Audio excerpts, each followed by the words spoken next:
Right.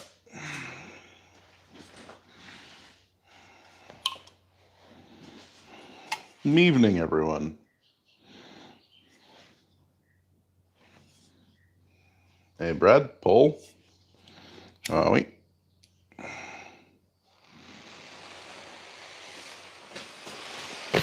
Get out of my face.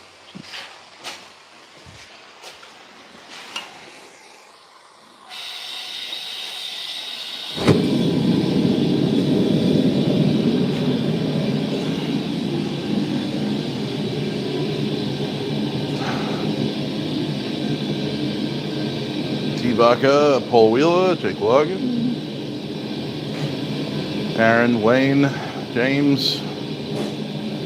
Good question, Paul. I have no fucking idea.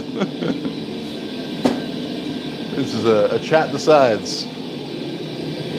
We all love chat decides streams, don't we? Not a dagger. Yeah, that is correct. Hey, Zach, how you going? Henry's at Forge. Good evening, Henry. How you going, Matt?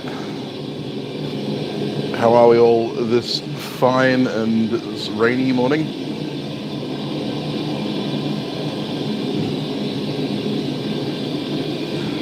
Good evening, Owen.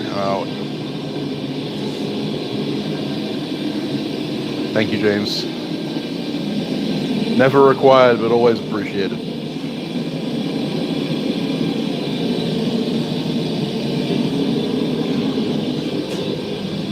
Gonna see how far my gas gets with this.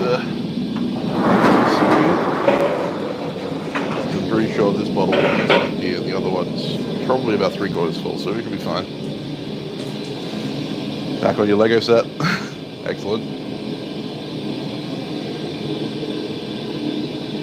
Pie pork for the challenge. And no, I've got some plans for that. You need a chef's knife? Problem is, can you pay for it, Zach? Tired. I feel you, buddy.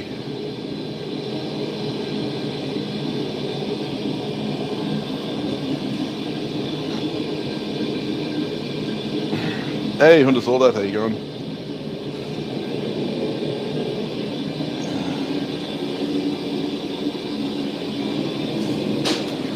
Oh, I'm still wrecked from Monday and Tuesday and Wednesday. That was a ride. Jacob, hello. So throw us some suggestions of what you'd like to see me forge.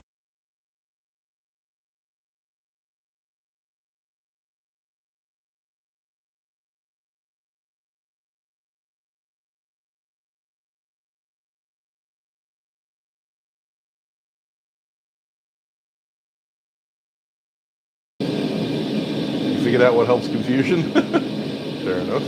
Hello, Jacob. Yep, I already said that, I think. Hey, Trail Dust. That very much depends, Zach. You probably have to message me and we'd have to go over details.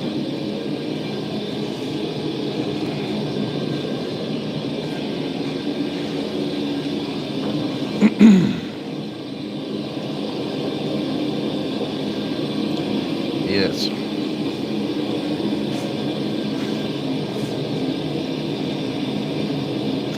Yeah, thanks. Yeah, join in next year.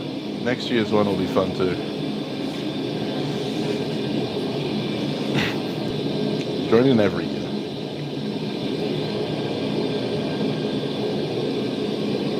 It's a good way to challenge yourself. It's a good way to drive yourself mental.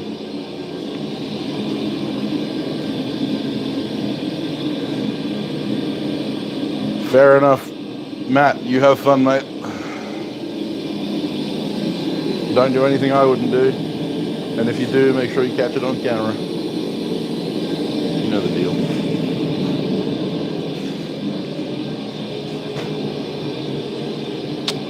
Right. Stuff. Things.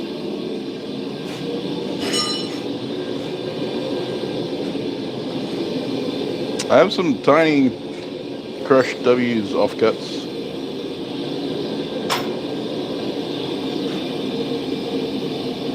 Or the twisted crushed W's from the Gitaga. The Gitaga? Get, ghost. A whole bunch of Damascus offcuts. Don't think that's Damascus. That's brass. That's crushed W's. That's tip cut.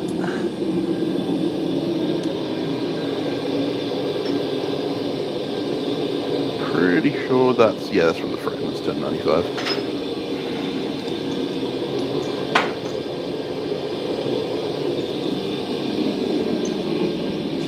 Making mosaic multi-barb Damascus leaves a lot of scrap.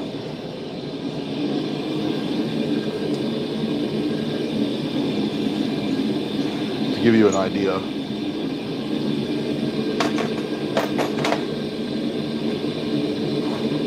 £1.1 pounds of offcuts from the Damascus. And I know I lost more than that because grinding and that kind of stuff. OTL, yes, O2, yes, I have.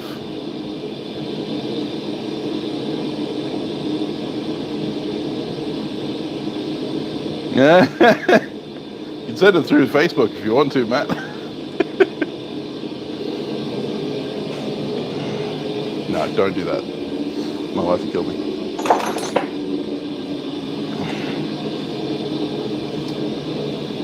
Yes, I have worked. So 1 inch diameter by 6 inches long. Well, that's good size for making like integrals and stuff. My advice for working O2, don't work it too hot, don't work it too cold. It's a hyper-eutectoid steel, so it will crack on you. It's easy as looking at it. Make sure you normalize well. Make sure your heat control is really good because it's a bitch.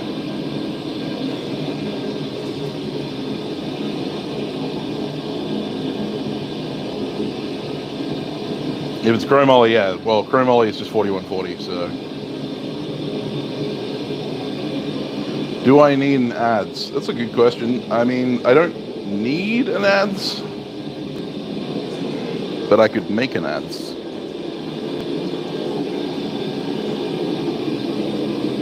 Hey, Lauren. Hey, no trick. Sickle.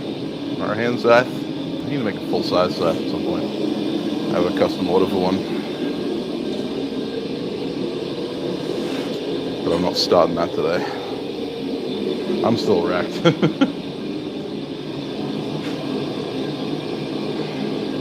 Hey, Matt Freya, how you going?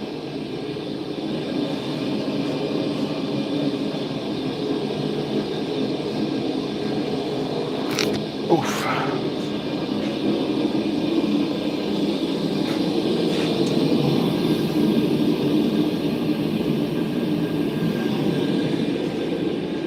Crank it down to 25 psi.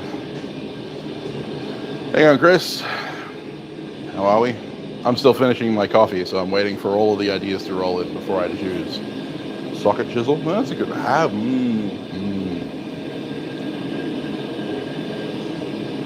Thank you very much, Lauren. You have a good day. Or night. Something easy breezy. A pick adze. That would be a mattock. Oh no, that would be a... Would that be a pickaxe? No, pickaxe has got vertical. Yeah, it'll be a mattock.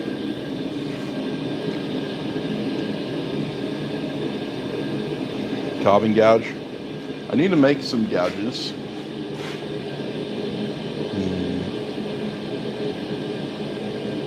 I was gonna make a video on that though.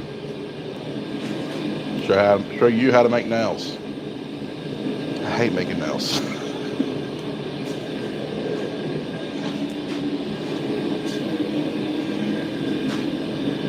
Socket handle brush sword. Not sure I'm up for that much forging right now.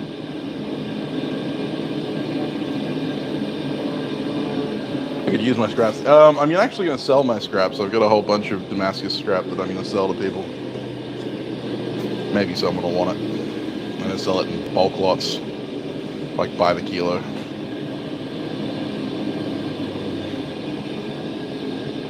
Claw hammer. Yeah, essentially. I'm kind of liking Pump Tomahawk. I've got plans for that. Spoon bit auger. Sounds challenging. How you going, Dog Pounce, by the way? Hello, Owen. Let's see. That is a fucking huge caterpillar.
That'll do. Ooh, that's ugly. It's alright. Suits me. Okay, we're gonna do a chisel. We decided. But we're gonna lap weld some steel onto it, make it a bit of a challenge. Because why not? I have this old Nicholson file, which is the right dimension, perfect dimension. So all I need to do is clean up the steel.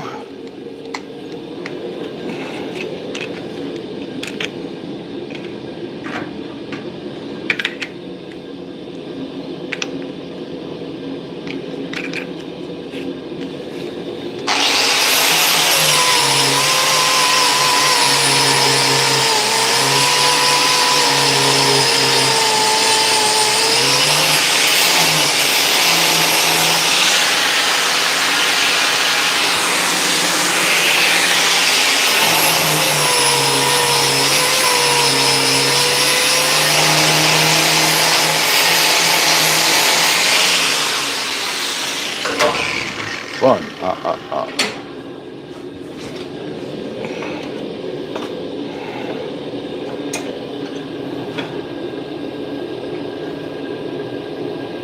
God, the mosquitoes are out in force today.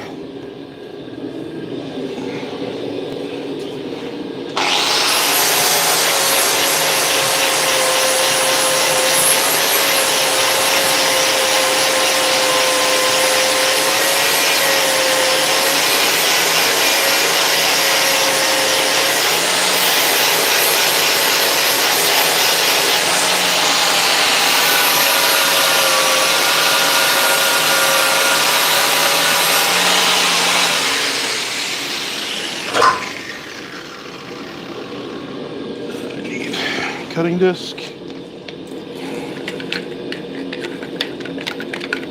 So much like making a Kiridashi, one of the reasons the Kiridashi are great practice for this kind of weld, chisels are also a good practice.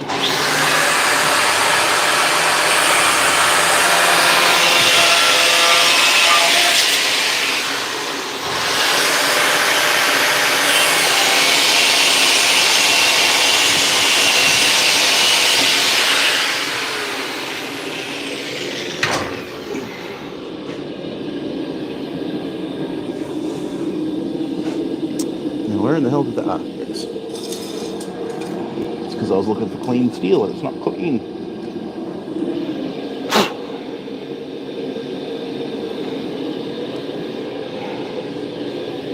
Okay. We have a piece of file, and we have a piece of mild steel. Let's make a chisel. I'm gonna pour some Iron Mountain flux. My favorite flux for lap welding. Move you to a place you can see things. If you're seeing things, make sure you speak to a doctor. My shop is a complete and utter travesty at the moment, thanks to the 48-hour Dagger Challenge.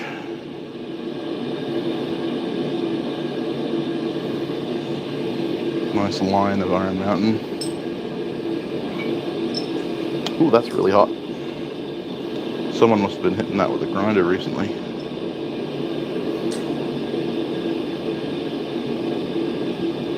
Okay. And that can go on the forge. There you go. That's all there is to it.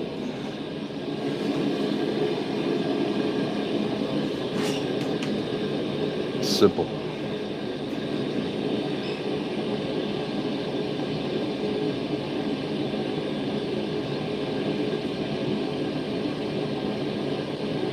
Of course I don't mute my grind. Everyone's here for the grinder sounds, Steve Barker. Hey David, how you going?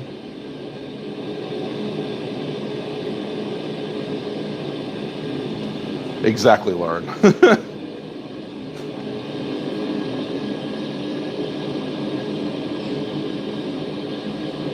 Master Mia, yeah, you actually had it right. It's all one word though. How you going, Brian? Hey, Bobby.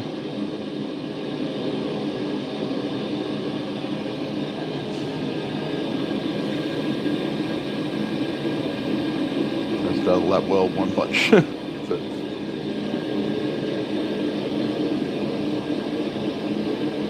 Thanks, Matt.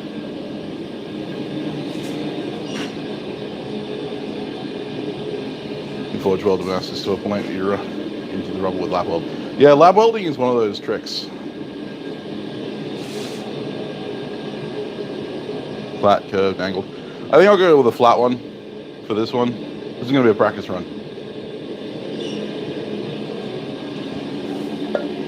For some other chisels that I need to make in the near future. The trick with a lap weld I have found is not to overcomplicate things, just flux the bursted and then, you know, hit it with a hammer. Once it's really hot, then just dig it. The real trick is to make sure that your high carbon steel isn't too thin. For in this case, I'm using 12 mil thick, or like half-inch thick mild steel, and I'm using 6mm steel, high carbon steel. I wouldn't want to use anything less than 6mm. Ideally, you'd want to use something that's almost the same thickness, but you can go like half thickness when it's this large. The other thing is, if you're using a coal or charcoal forge, you want to heat the mild steel or the wrought iron first. Like, clean them both, heat the mild steel or wrought iron to a low red, flux it, put the cold high carbon steel on top, and then put the piece in with the mild steel or wrought iron facing the tweer, because mild steel and wrought iron both weld at a much higher temperature than high carbon does. The carbon content in high carbon steel makes it reach melting point faster than mild steel and wrought iron. So lap weld, yeah, so just laying another piece over another. So in this case, it's a basically it's a butt weld or a jump weld, but I call it a lap weld because you could technically lay two bars over the top of each other, weld them, and then cut the other bar off. So if you had like a piece of high carbon and a piece of mild steel, you could literally lay them over like a tong lap. But yeah, it's just a piece of mild steel laid on top of the other. It's overlapping. Yeah, pretty much. I mean, you're not hanging off the sides on anything with this, but yeah. And I should have scarfed the high carbon. So I'm gonna have a cold shot. Damn it. Oh well. I'm gonna fill it with Iron Mountain. So this is where adding cast iron powder to your fluxes will help. And that's what Iron Mountain does. It's literally a mix of borax, boric acid, and iron filings. Yeah, so it's literally the contents are listed here. It's disodium tetraborate, which is borax, and pure iron powder. So they're probably using powdered pure iron from one of the manufacturers who makes it for making canister Damascus. So if you have canister Damascus stuff, getting some pure iron powder for that, then add some to your lap welding flux. But only for your lap welding flux. Your lap welds, your jump welds, scarf welds, stuff where you've got two pieces and you're smacking them together, not Damascus. The only time I've used it on Damascus was recently in the fish mouth weld on my dagger, and that was only because I wanted to save the weld in order to get the job done before the tone was out. If that had been a customer piece, I would have thrown that billet away and started again.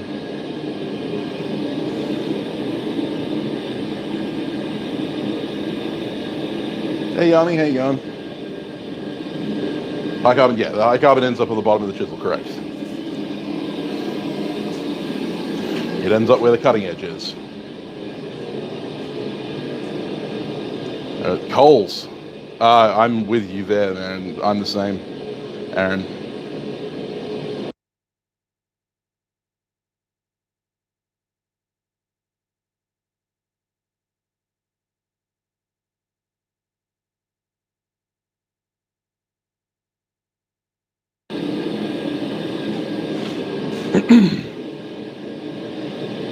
The twisted steel pad on the center of the blade, yeah.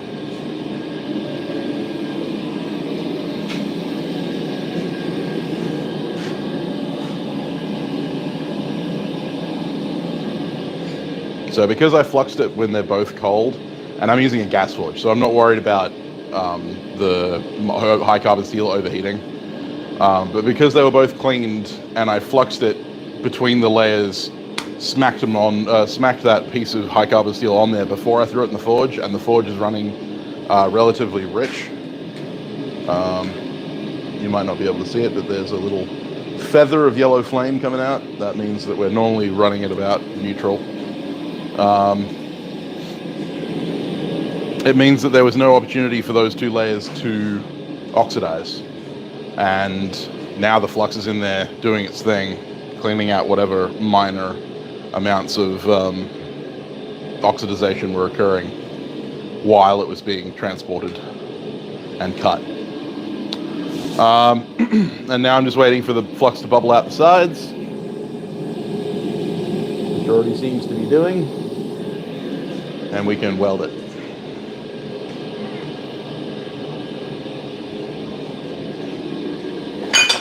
The first welding pass, you only want a couple of hits and then back into the forge. This is a tacking weld. You tack it first, then you weld it properly. Just go light. But now it ain't coming off. And now we just flux the seams. Again, I'm going to get a cold shot because I didn't scarf the back end of the high carbon like a numpty.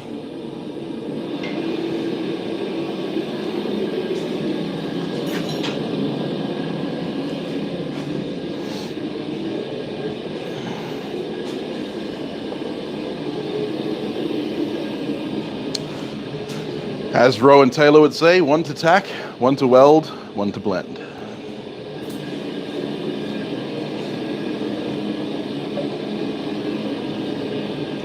Or he says one to tack, one to weld, and however many you want to blend. Yes, forge welding under the press is miles easier than by hand.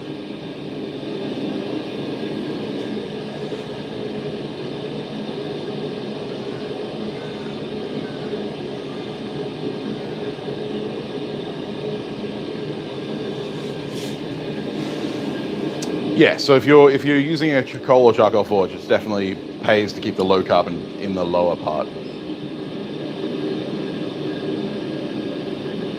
Not grind like shit. Yeah, that's true. I could do that. Throw a grinding disc in my angle grinder.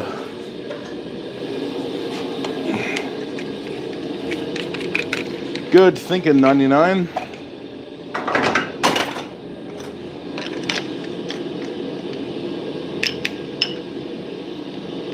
You're not just a pretty face.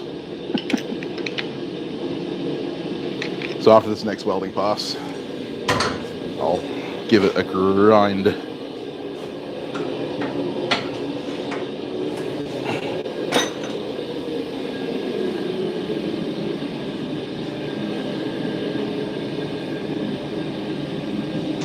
But yeah, the thing about forge welding is it's about compression between the layers. You're looking to you're looking to get rid of, expel all of the borax, all of the flux and the scale, and you're looking to create molecular cohesion between the two layers. So you're trying to get them to bond together. If you're bouncing the layers against each other, there's a chance that you're going to have shift between the layers, and that's going to create friction. That's going to create a shear. With the press, because the press is literally just and then just squishing them together, you're much more likely to get a weld. Kyle Royer, when he was doing his explanation of Mosaic Damascus Blade Symposium last year, said that anytime that he's doing welds, he wants to see at least 1/4 of an inch of movement in the billet in that first welding pass. He wants to squish it by 1/4 of an inch in order to make sure that he's getting full compression.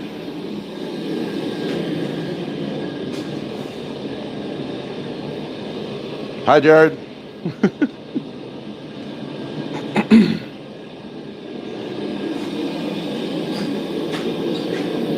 Okay, we're still looking for that flux bubblingness.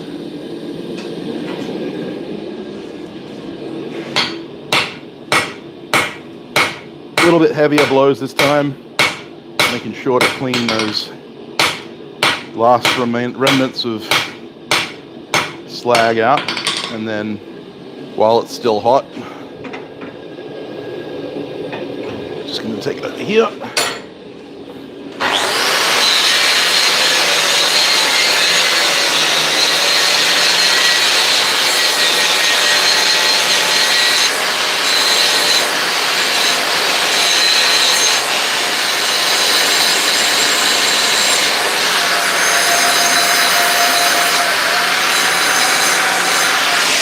Off the end of that high carbon steel. Now I should have done that before I did the weld, but just creating a scarf so that dip, so that it's not going to create a cold shut in the material. Right, where's my block brush? There it is, on the ground. Always on the ground.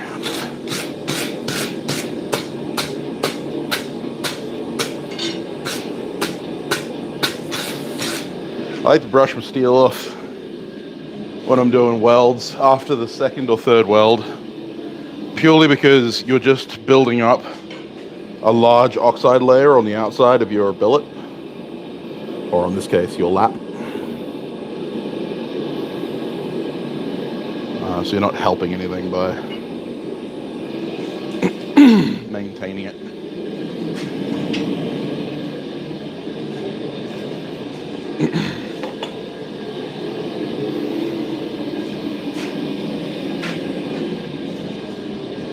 If you're going to use iron filings in your flux, then you want to be using anhydrous borax. The problem with hydrous borax, the stuff like 20 mil team, is that it expands because of the water in it. So if you have iron filings in hydrous borax, it'll just bubble off and you'll lose most of that powder to your forge. So you need that anhydrous that's just going to melt without moving, and it's going to keep that stuff stuck. That is the one time where anhydrous borax is better than hydrous borax. Hydrous borax is great, if you're just doing Damascus, because you can just pile it on and not worry about how much falls off. Sorry, I'm just trying to find a piece of chalk to explain something, because I saw a good question there. And apparently my chalk is on walkabout, like a true Australian.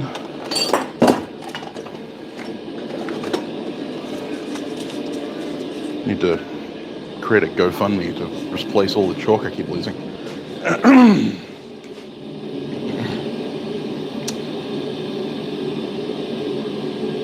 Hey, Chad.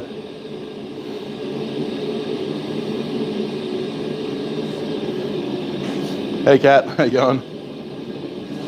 Still coughing up junk. Oh, I'm glad you're okay, Bobby. I hope you feel better soon, man.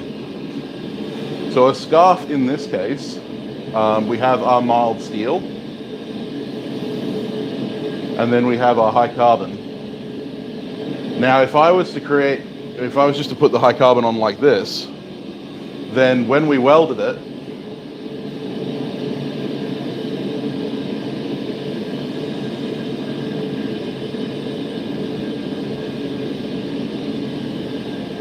that would be the final result, because this edge here will cut in and create this cold shut here. So what we want to do instead is have an angle on this like that, so that when it blends in, we have this instead, right? So it creates the reverse.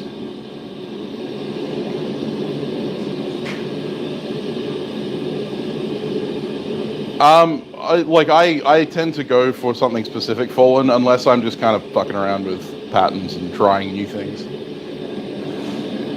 But yeah, so that's what the scarf is in this case, right? So normally I would do this cold, like I would grind that in cold or forge that in cold, and then put it on there for the weld.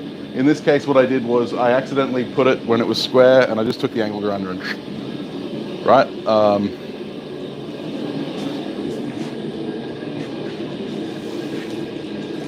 Clean the board.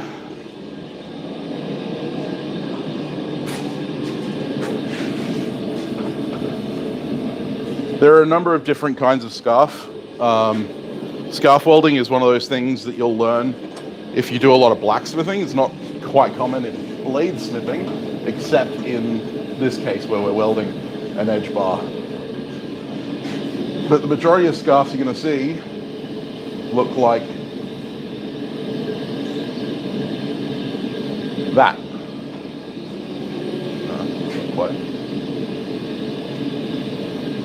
Like that.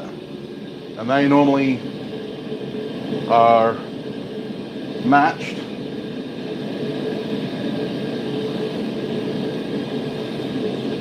oh, no, that's wrong. Don't pay attention to me. I don't know what I'm talking about.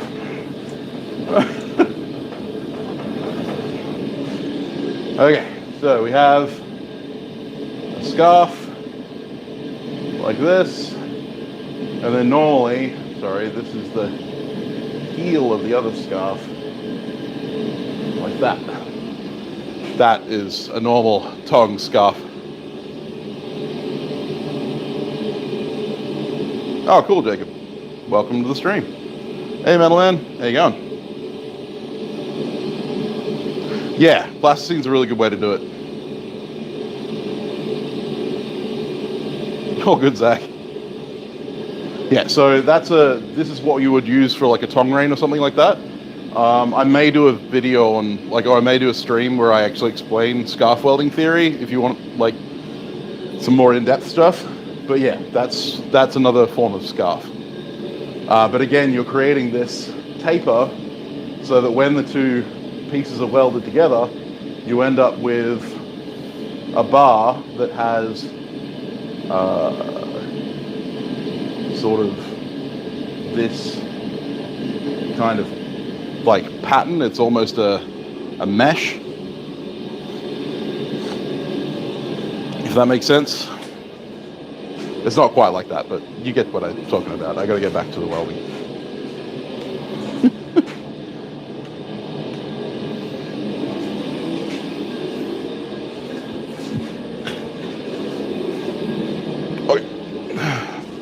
So now we're just working this material down into the parent bar, making it fuse completely. I can go pretty heavy now because if it's not welded now, it won't be, ever.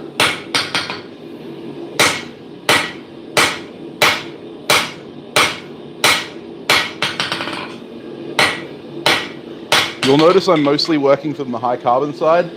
The reason for working from the high carbon side is because you're working the thinner stock into the thicker stock, because the thicker stock is against the anvil, and the anvil is your heat sink. If you have the thin stuff against the anvil, the thin stuff's going to cool down way faster, and you're going to lose that heat that is required to get a good weld. But now you can see the seams at the side because I haven't blended those in yet. But if I turn it this way, you can't see where the high carbon ends and the mild steel begins. Well, you might be able to see it a little bit just here where the borax is. Hang on, Paul.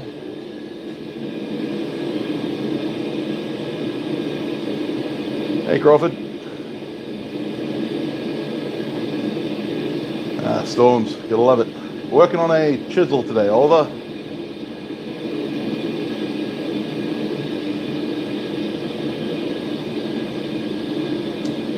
Yeah, coil spring is fine to use as a tool steel. It doesn't weld particularly easily, so if you're looking to use it for lap welding like I'm doing right now, you may want to invest in some old files. Go to your local scrap dealers. Local machine shops tend to chuck their files out quite regularly. Lots of places. But get yourself an old file, a couple of old files. Make some pretty good scrap steel for doing lap welds and stuff like that. Edges on axes and that kind of stuff. Yeah, so I use coil spring to make a lot of my my chisels and stuff. So like when I'm making, this is a 90-degree V for doing tong jaws, for center punches like that. Those are all made out of coil spring. Ball end punches,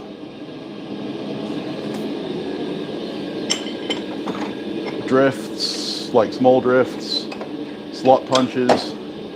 Most of my struck tooling is coil spring because it's cheap and easy.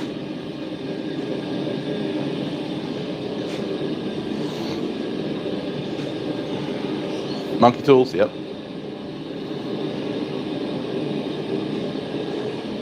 Notes is good. So you're using gas or coal, Jacob? Yeah, so the only problem with farriers rasps and stuff like that is that they tend to be a lower carbon steel. I've found that they tend to be around 1040 to 1055. And that's because they don't have to be a very high carbon steel in order to deal with horseshoes. And they also are easier to sharpen because you can sharpen shearing rasps. Fair enough. Need to work on your forge efficiency. I did a whole stream on that. That's hooves, not metal. Exactly right. Case hardened files. Yeah. So they'll be darker gray in the middle, light gray on the outside, darker gray in the middle.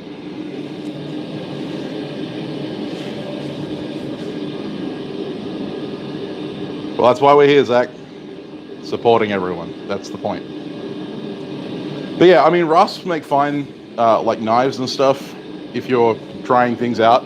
But majority of the time, if you're trying for like real edge holding, you want old machinist files, like, you know, engineer's files, designed for cutting metal.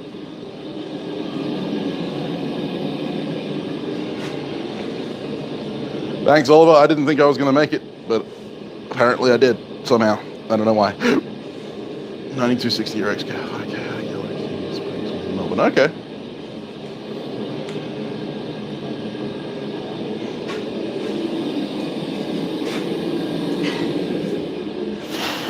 So I'm just going to blend the sides to make this one homogeneous piece. Basically, I'm trying to bring this all back to parent bar stock thickness and width,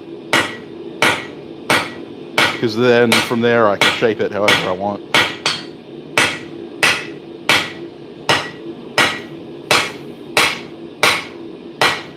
And now that it's fully welded, I can work from both sides.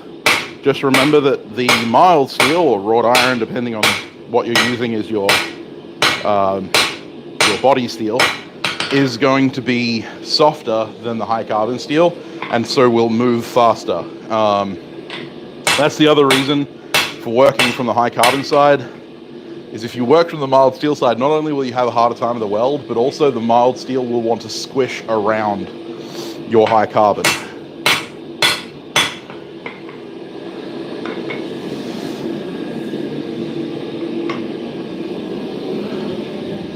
But now, should be fairly easy. Can't see the seam. You can't see the seam. And you can't see the seam.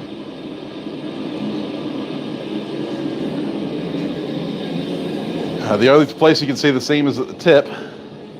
And like I said, the file steel doesn't move as fast as the mild steel, and so the mild steel is pushed out beyond the filed steel. In this case, I'm actually going to clip that off when I come to do my edge for the dagger, for the chisel, but it's something to be aware of. If you don't want overlap of mild steel, you need to plan for it. One easy way to plan for that is to scarf the front end of your mild steel, but then you have to be able to hit the top of the mild steel onto the high carbon in order to get it to stick.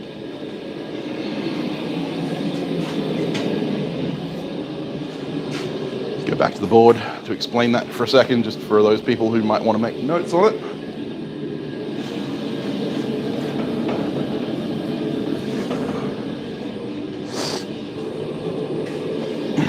So if I have a piece of high carbon and a much larger piece of mild steel, if I forge from either side, what's going to end up happening is the high carbon steel is not going to move a lot, whereas the mild steel is going to want to do that, squish out like a hot dog.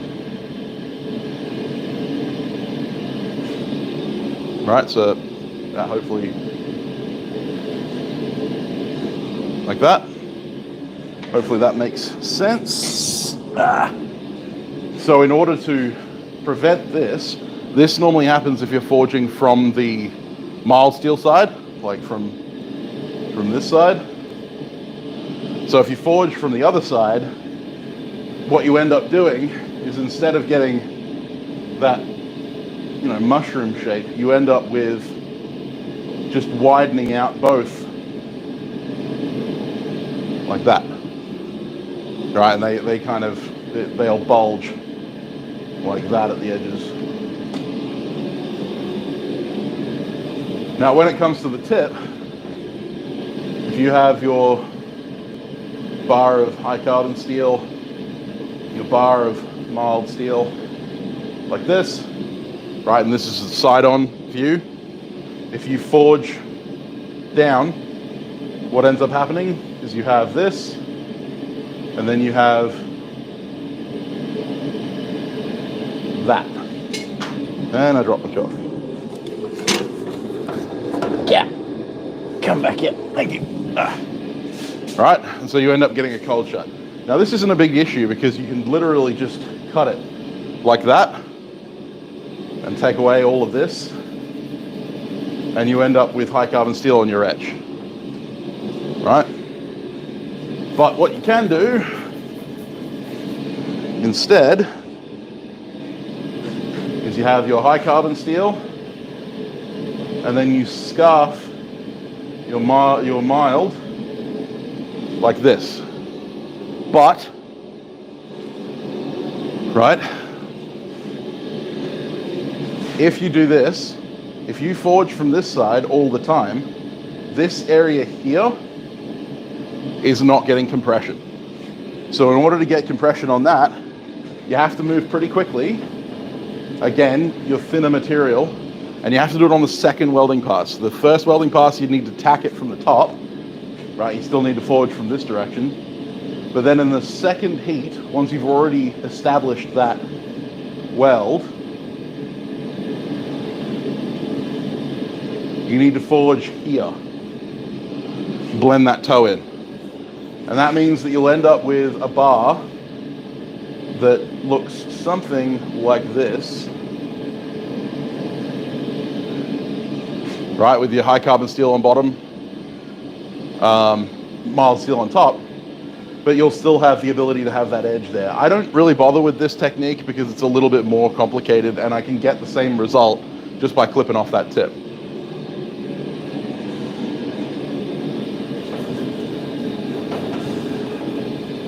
Hopefully that helps. I'm just gonna mute for a sec.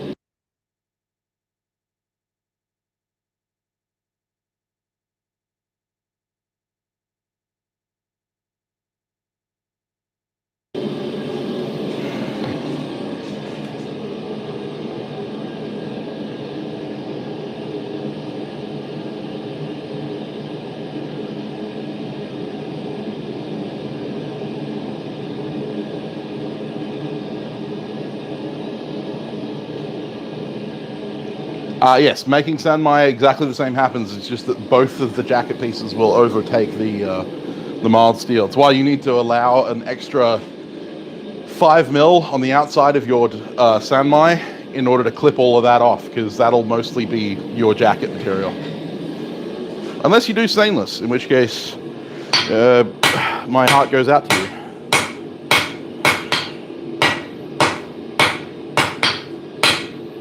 So now I'm just dressing the material, making it pretty, making it clean, making it square.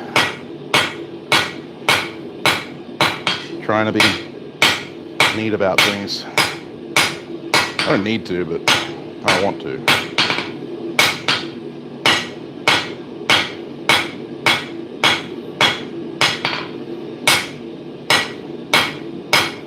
Because now I have a bar that I can turn into any kind of chisel I want. It has its edge bar welded to it. And I can just see the seam here, and I can see the seam at the tip. And that's one of the other things that this method does, is it gives you a reference for which side your high carbon is on. Because if you lose track of that, you can have a really bad day.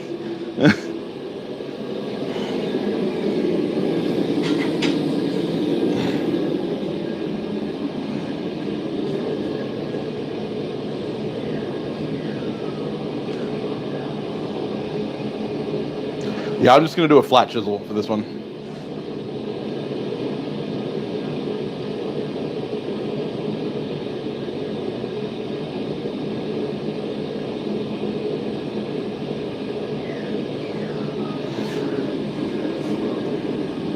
If you do lose track, best way to find it is to throw it in the forge, let it get up to heat, and then pull it out.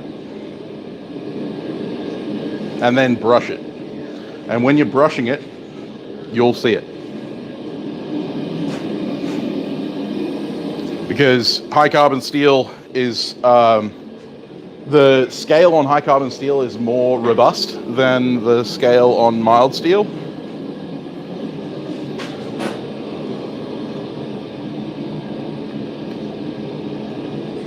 I'll do angled sides, bent chisel's better.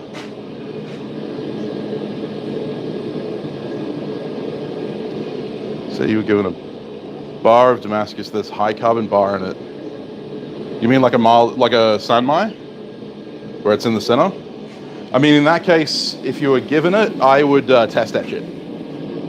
But yeah, if I got this up to heat, like, you know, I already know which side this is on, but I can brush this, brushing this side, scales flying off, there's lots of sparks. I come to this side, I scrape. There's not as many sparks, but you see the sparks are flowering like hard carbon steel. Hopefully you can see that.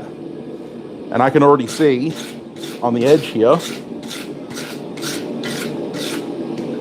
I can see that the scale is holding on to the high carbon steel more than the mild.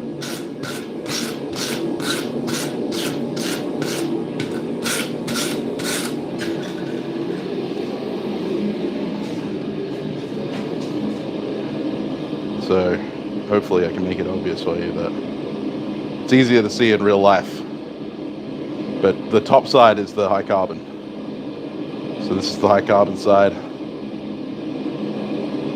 You can see a line along there.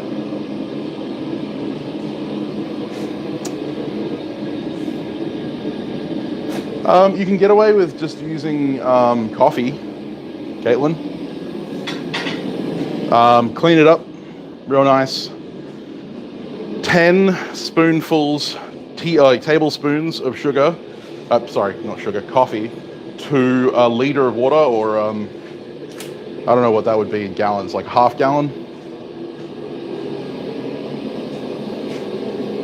Quarter gallon? I don't know. Anyway.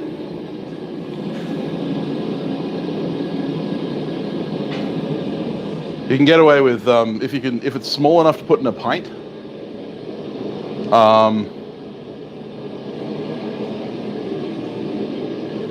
Hey Newt, how you going? How you doing, Randy? Good to see you in the stream.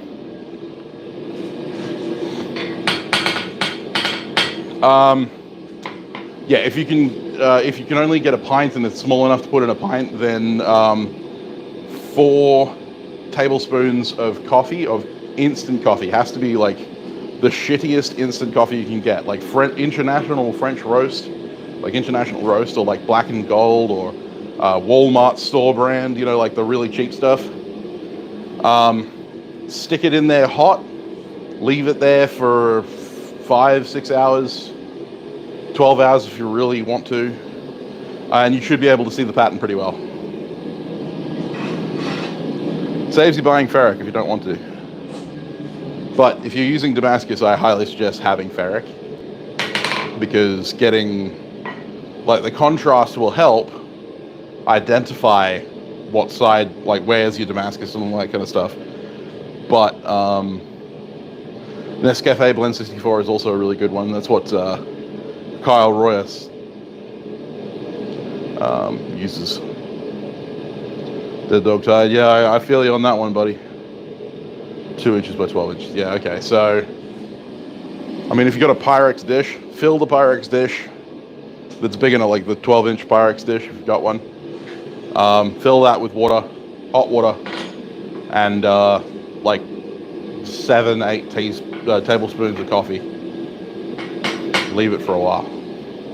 Just make sure that the billet is nice and clean. And there'll be people who tell you use acetone or isopropyl alcohol or degreaser and stuff like that. Fuck all that. I degrease my billet, but then I go inside and I use hot water and dish detergent and a scrubbing brush. And then I rinse it off with the hot water, making sure that the blade is then pointing up in my hand so that none of the oils from my hand run down the blade. And that is how I always get a completely blemish-free Damascus etch. Just hot water and dish soap. And that's a Kyle Royer trick. Okay, because I'm making a bench chisel, I'm going to start beveling the sides.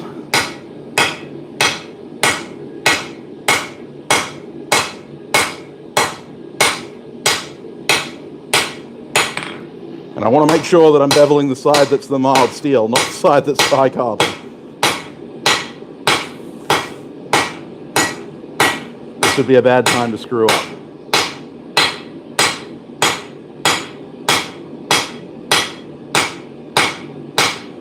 Some guys I know will mark the mild steel side, so they'll actually like come across and like put a center dot or something like that in the top.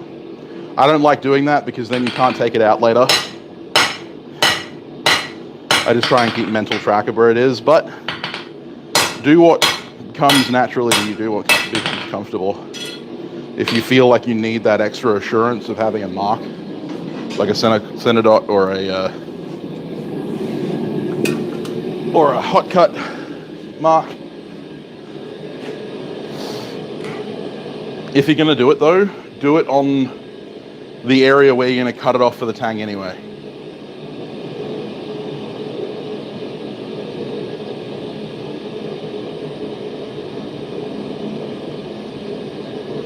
Yeah, vinegar doesn't really do a very good job. Coffee's better.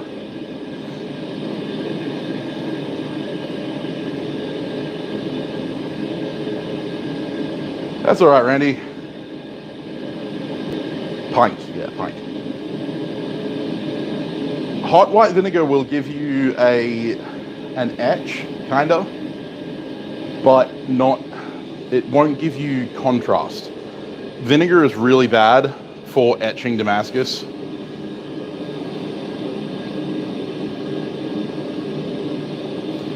Yeah, coffee would be your best bet, Caitlin. It's going to remove the least amount of material, it's the least amount of cost, and it's pretty effective at showing contrast, so.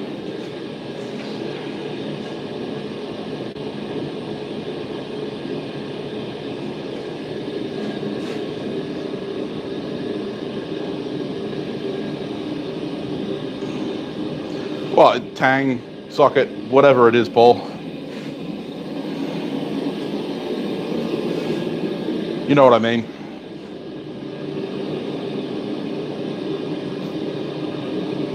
Yeah, fair enough, Caitlin. Yeah, I don't do demos at fairs or anything like that unless I'm getting paid these days. Too much of a mercenary. My time is too valuable.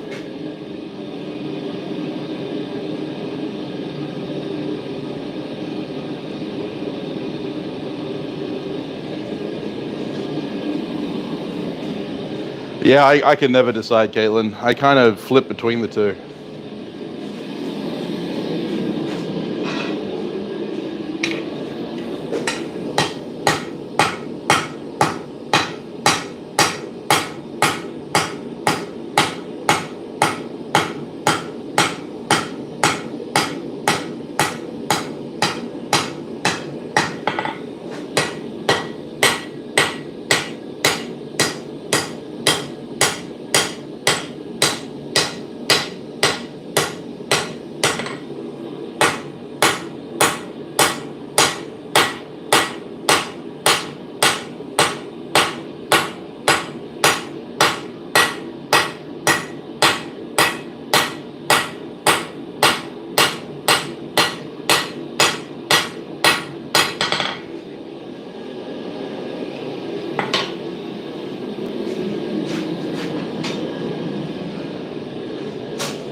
Yeah, fair enough, Caitlin.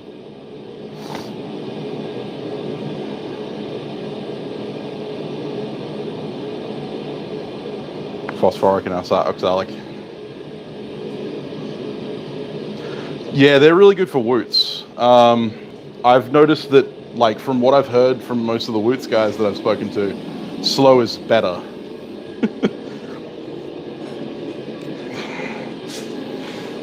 I just don't like using anything that has phosphor in the name. That includes phosphor bronze.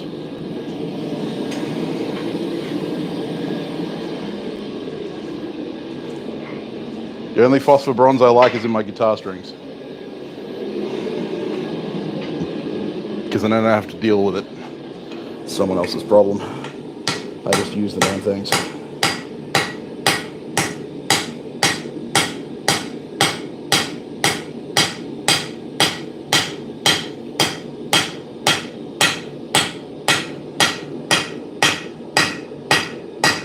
Now I can spend all day cleaning this up and making it pretty. This is just a test piece, so I'm not going to go too ham on it.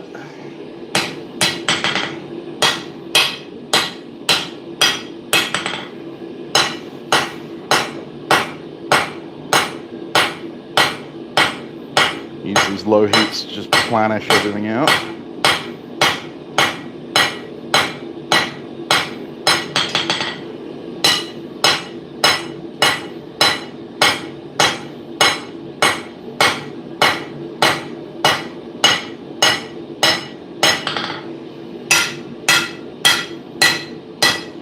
one more heat.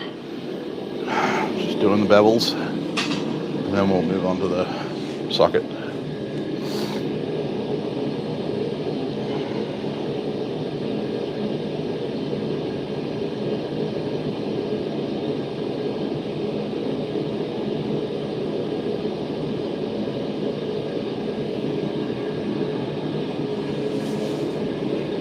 Made exactly 3/4 of a hammer with John.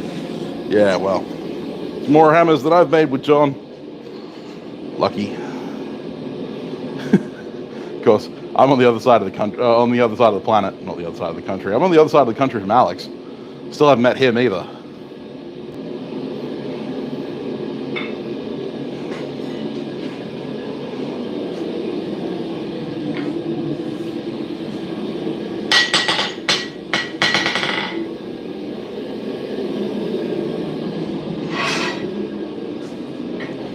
Much lower heat.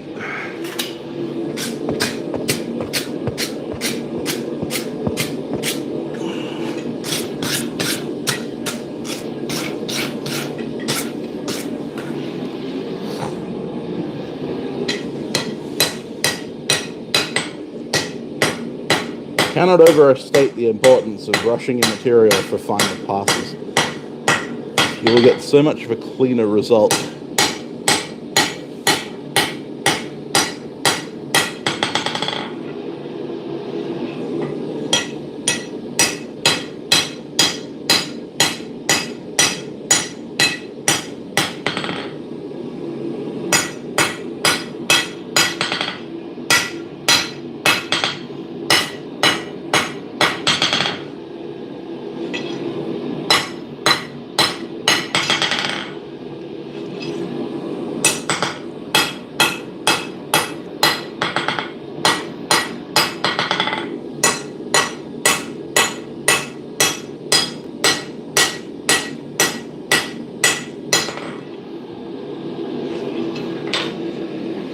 But yeah, brushing makes a world of difference to facets.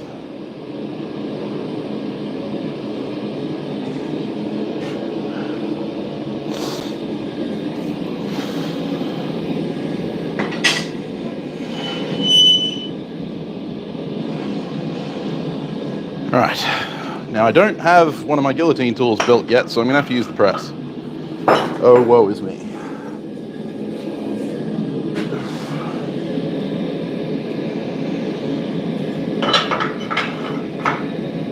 It's a hard knock life, but someone's got to live it.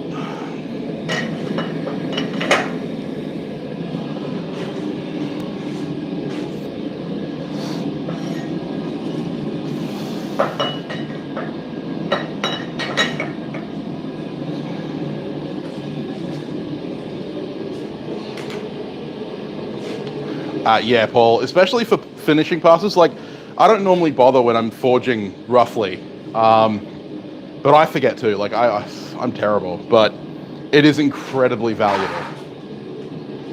It is Niemeying, exactly right. Lap welded. Ooh, nice, Ben.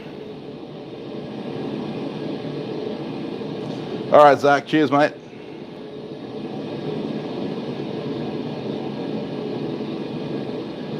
Ooh. Breaking knives is never fun.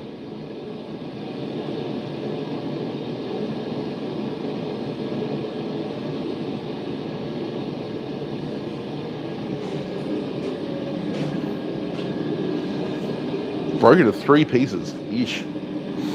Yeah, that wasn't hardened properly then.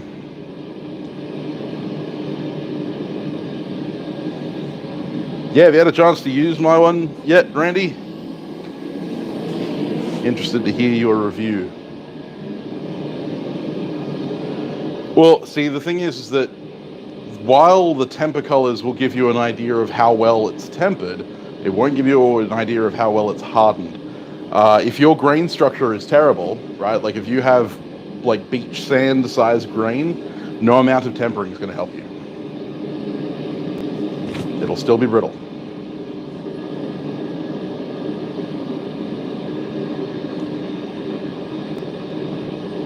Oh, excellent. Always keen to hear the reviews. If it's on purpose, yeah, true. Broken bearing race, fine grain. In that case, I have no idea then.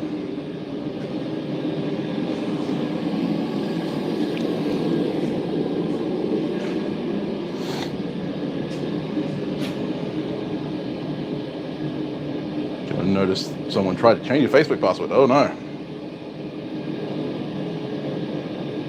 Yeah, fair enough. That kind of thing needs taken care of.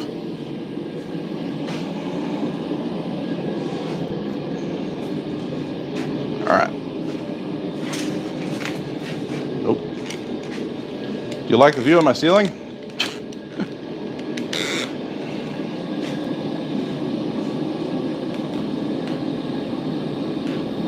Good plan, Devaka. Yeah, you can go into the blue brittle range. Blue brittle range. Blue brittle range. But normally that's going past blue.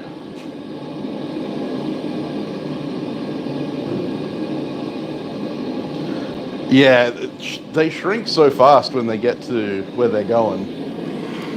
That's why I always advise steel wedges.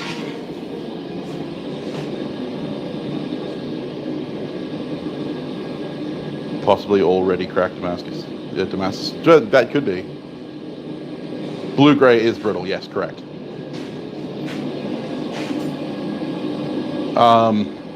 Yeah.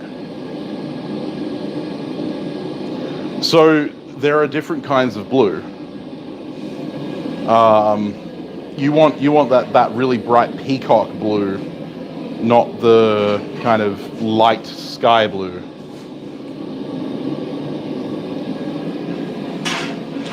Okay, now we're just making the transition for the socket. Apparently we're making a socket.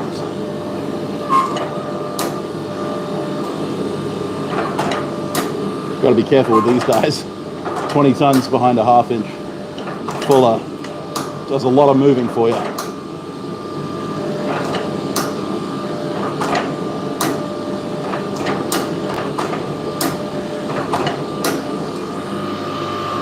That's all that's needed.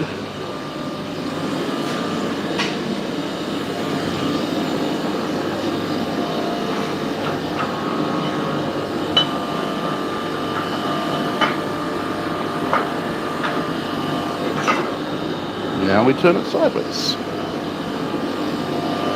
I made these dies so that they were flippable.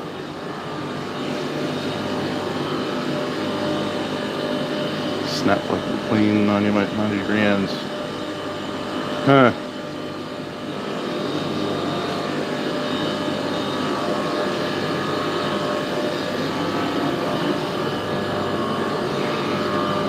Don't know what to tell you, Damascus. That sounds like a quandary.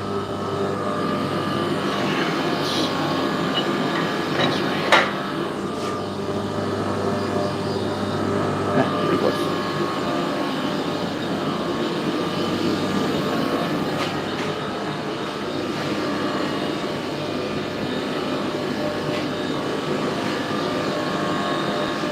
I know the feeling, Damascus. Trust me, I know the feeling. You'll do better next time.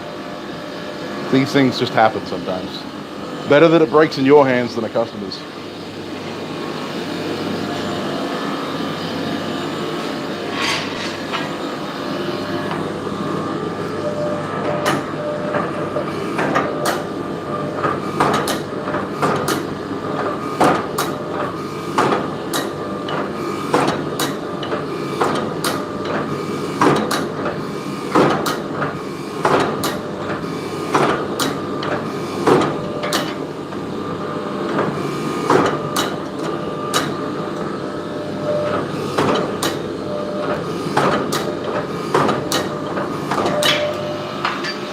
Widening out that early socket material.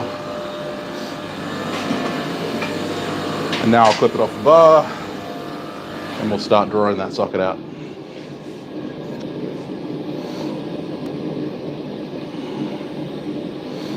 No, not necessarily, Oliver. You just need to get it past phase shift. So once it's not visibly glowing in like pitch black, I tend to use my forge body. So when I'm normalizing, I'll take it out of this forge and I'll go into the cold forge and sit it in there and wait for it to go dull black in there. Or preferably, if you're in a shop, turn all the lights out at night. Once it's completely black, you can go back to that kind of thing. Yes, Metal Man, absolutely. Too hot or too cold, both will screw up bearing race real bad. Don't let it sit at welding temperature for too long, but also don't forge it too cold. 52100 is a massive pain in the ass to forge. It is incredibly heat sensitive.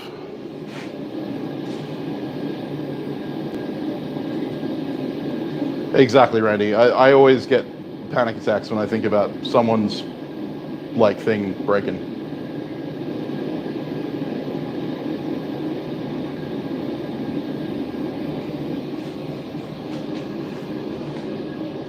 Yeah, make a metal tube, yeah. Just a dark place, just a place where no light gets in. Or as minimal light as possible gets in. Because that way you can guarantee that it's not glowing anymore. Once it's not glowing, it's past phase shift. It's still pretty hot, but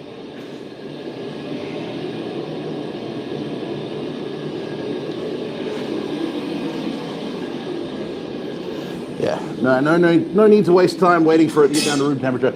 Technically, steel is constantly in phase shift. This is one of the issues, is that steel is literally forever in phase shift.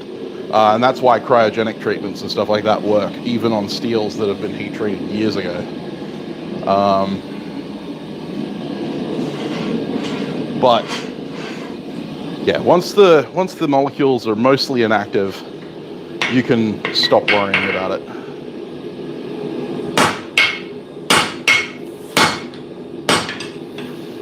Come on.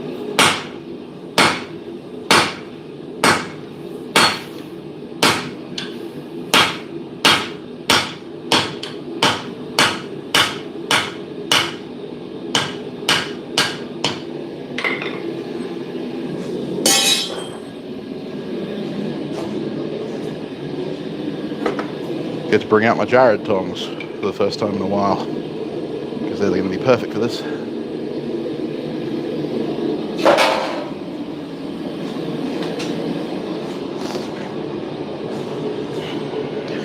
Yeah, did you see his Instagram post to Jared?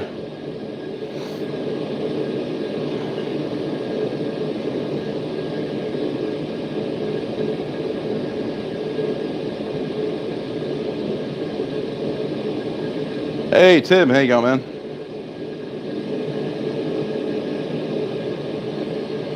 You lack the ability to shut off the sun. You're just not trying hard enough, Kayla. Axe bong. That's right. He was technically the first entrant.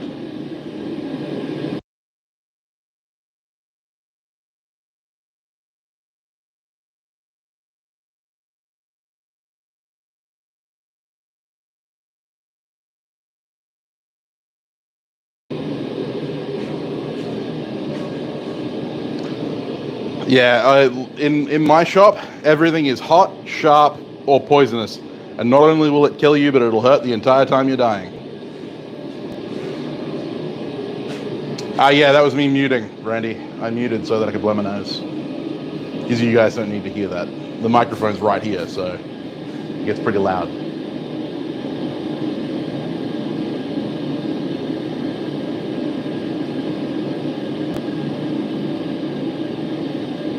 How worried would you have to be about carbon monoxide if you started forging a barn? Yeah, it'd be fine. I mean, this is not the size of a barn. I can literally touch the peak of my roof. Just keep the doors open. Doors and windows. Make sure that they're open.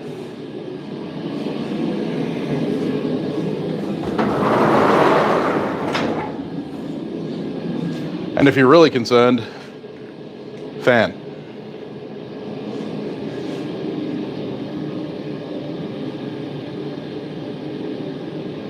You will be burned or cut, yes. My whole country. Well, this is true.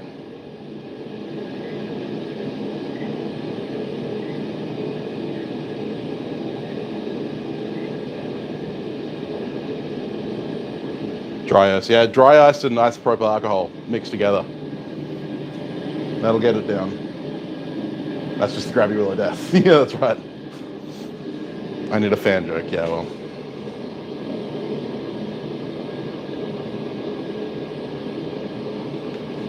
Big fan like you? Yeah, something like that. All right.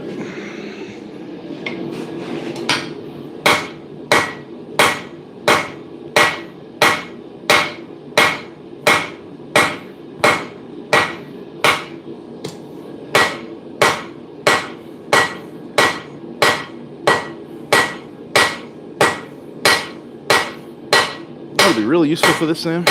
Cross peen fucking hammer.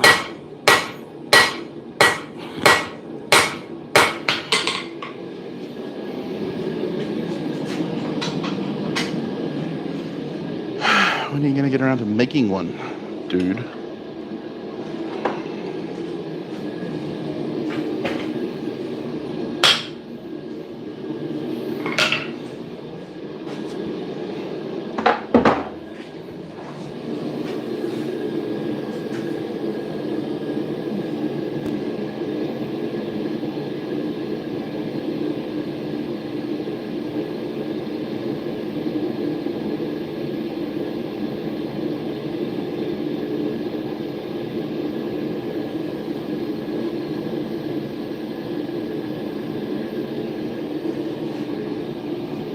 The angle peen works for length. Because the diagonal is 45 to my right, it's designed for drawing. It's designed for drawing this way, which, when I'm doing this, is that way. Right? So in order to get across the piece, I need to hold the piece at like a 180 degree angle almost. Cross peens are better for drawing width. Unless you have a diagonal peen that goes the other way, which I have a double diagonal from Mr. Jared Russell. I just haven't rehandled it yet. Because I keep forgetting.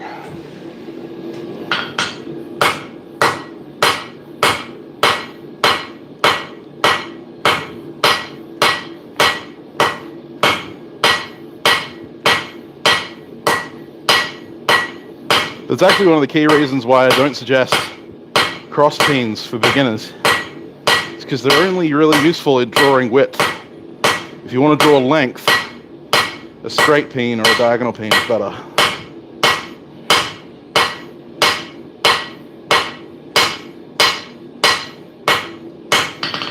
don't want to make it too thin.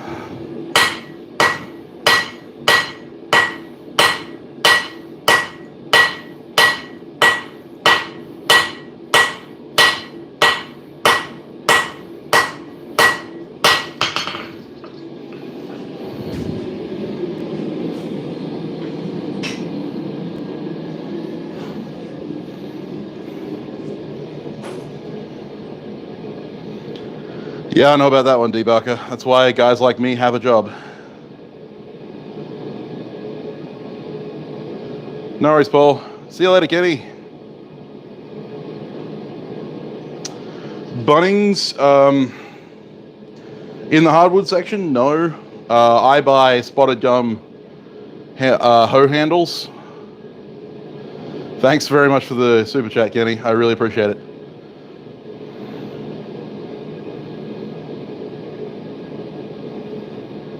Yeah, I know a guy. Send me a double diagonal peen too.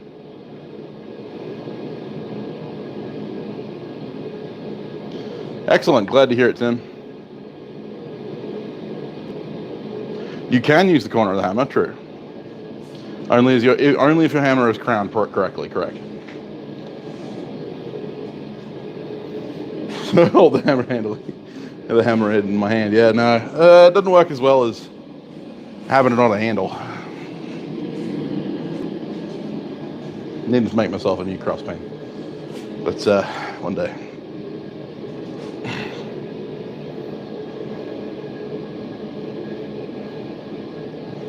Yeah, Jared and James are switching back and forth between each other, I think, at the moment.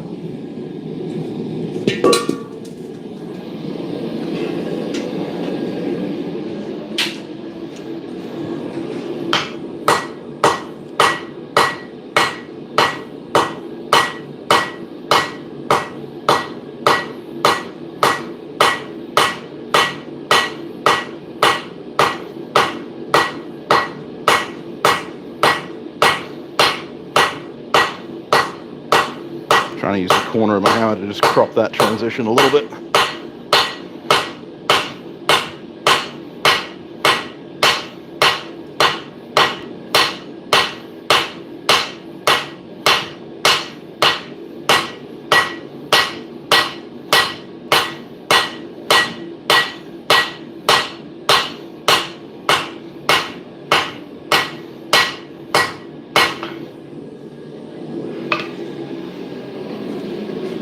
Right,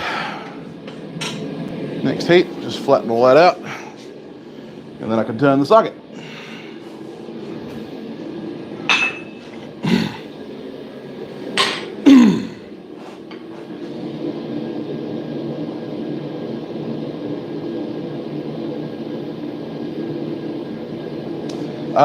So as a novice, the best hammers to collect, well, you've got a cross peen, a straight peen, both diagonals or a single double diagonal is nice, and a rounding hammer. Rounding hammers definitely.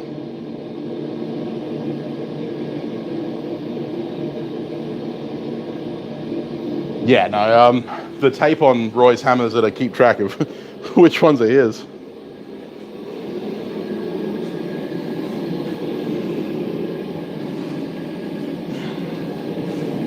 I have to switch bottles over this after this heat.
Drop forged.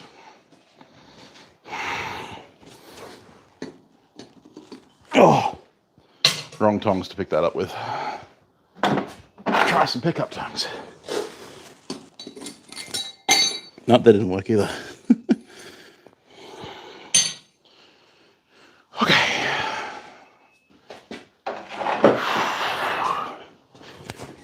Just quickly switch the bolts over. Not that I do anything quickly. Except lose my temper.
Just one more heat to dress out that socket a little bit more, and then we can roll it.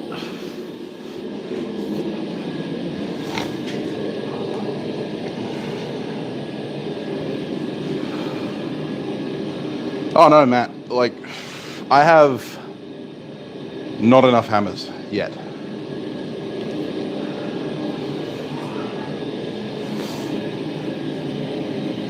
You can never have too many hammers or tongs. No, you didn't miss any more tongs yet.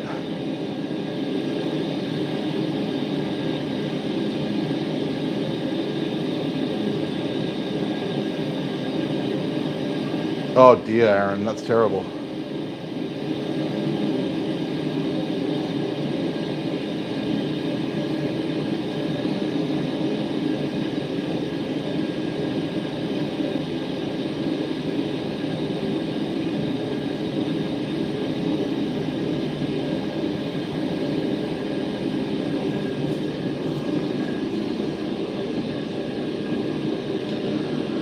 Whew. Yeah, no, I never will. It's true. But no, like I have need of like a 2 pound cross peen and a 3.5 pound cross peen. Between those two, I think I can do everything. I have a 2 pound diagonal. I wouldn't mind like a 4 pound diagonal, like 3.5, 4. I need a 3 pound rounder and a 2 pound rounder, or a 3.5 pound rounder and a 2 pound rounder. Same in straight peens. I already have a 3 pound straight peen. I want a 2 pound straight peen. Yeah, and I have my 2.5 or 2 and it's actually more like 2.25 now. Pound English Cutlass hammer, and I'm making myself a 4 pound English Cutlass hammer. So.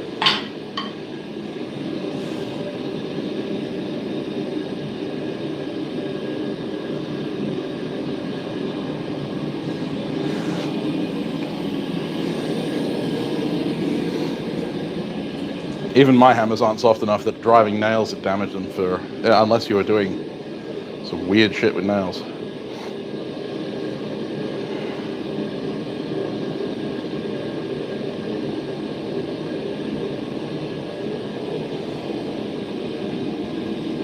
The Rosellas are back. Stay out of the chicken coop. That's all I can tell you.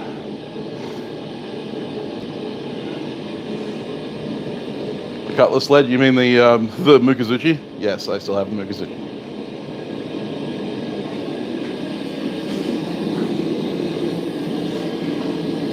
Though no one to swing it.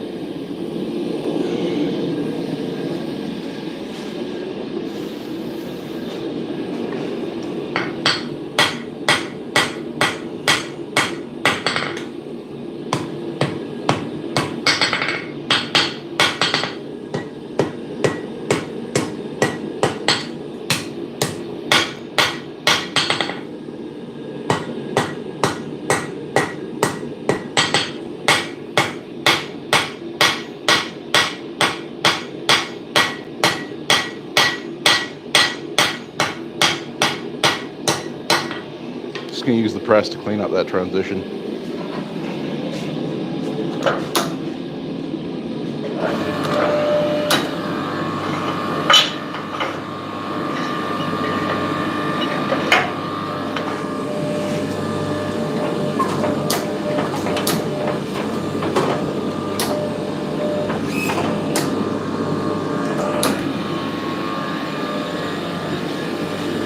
Back in the forge.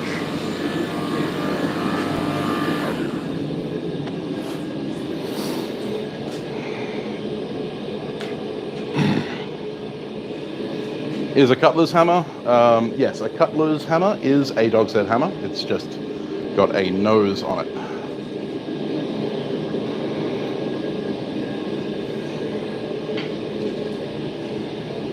Oh, cool, Aaron.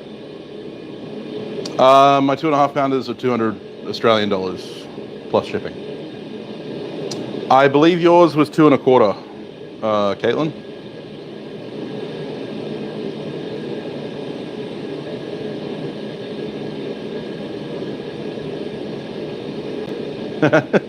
Yeah, Bobby, I need it for big ham. I need it for bigger bigger blades.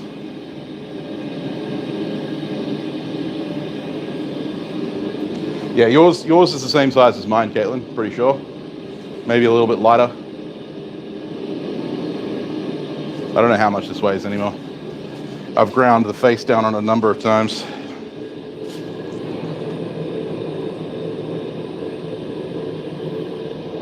And it's currently about 2 pounds, 12 ounces with the handle.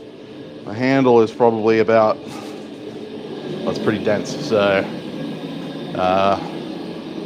yeah, about 2 1/4 pounds for the head, I reckon. And then I'll have my 4 pound English Cutlass hammer, so.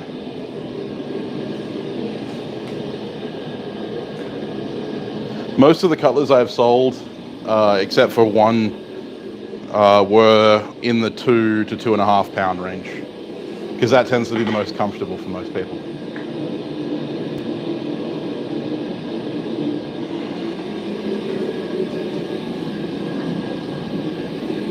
Realistically, for 90% of the work that we do, 2 pound hammers are more than enough. Anyone who's using more than that is just compensating for something. The only reason I need a bigger hammer at this stage is because I'm working on some really big blades, and moving that kind of material with a small hammer is not easy, counterproductive.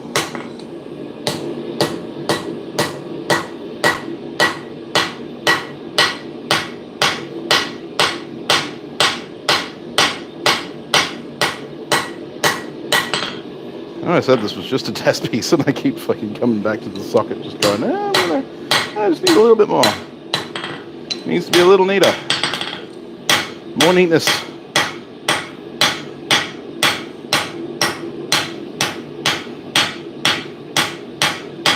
Okay, enough faffing about. Let's turn this socket into a socket.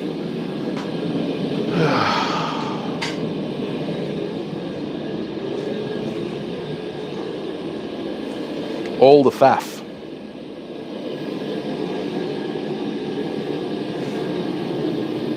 I'm going to do something stupid and use my hot cut as an edge to forge against. Don't do what I do, kids.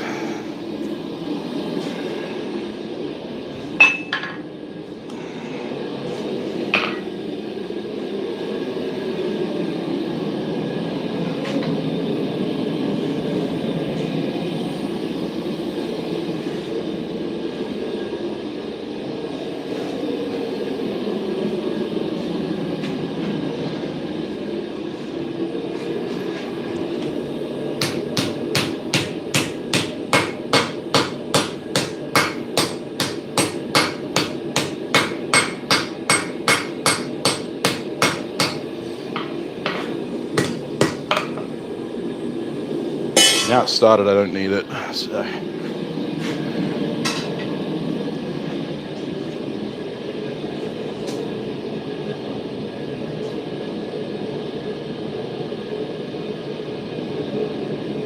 You a guy named Mike Pfaff?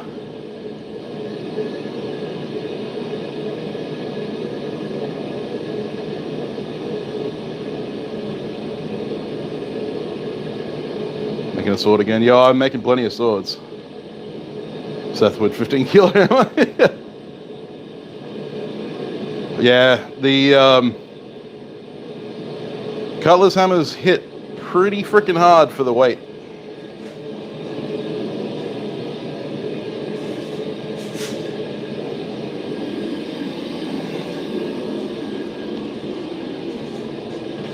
Yeah, I'm currently working on this sword. Viking sword.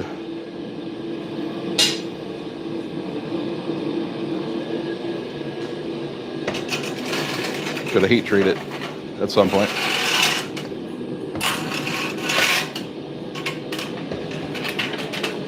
It's been sitting in the kiln for the last 3 weeks.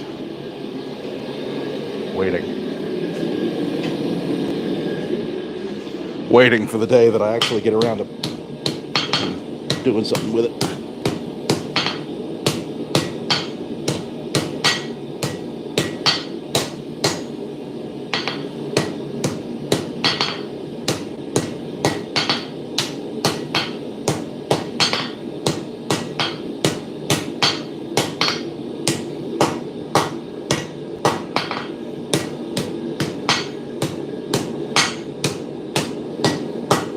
kind of muffed the transmission. Can I fix it? Maybe.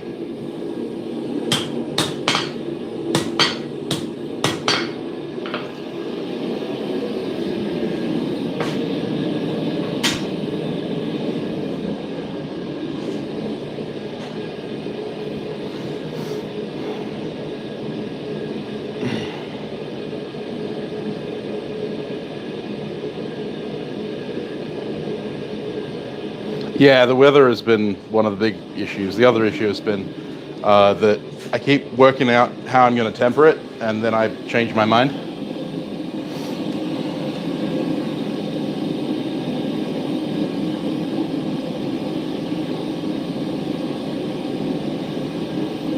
Yeah, true that, Aaron.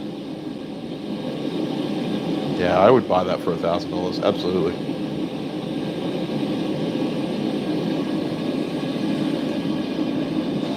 Hey, Alex, how you going, man?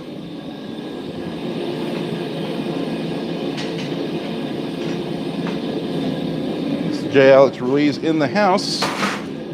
Master himself. Feeling better, man?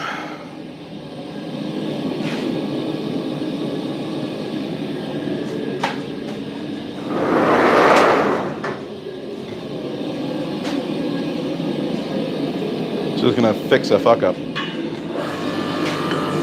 Or maybe fuck it up more, who knows?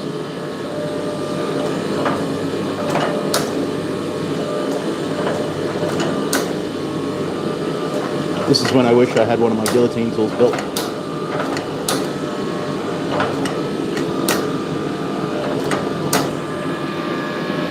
Yeah, no, that's not really fixing it. Oh well.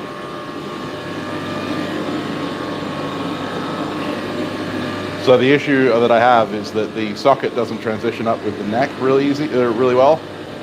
So it's just gonna have this really nasty chunk out of it. Didn't really plan very well.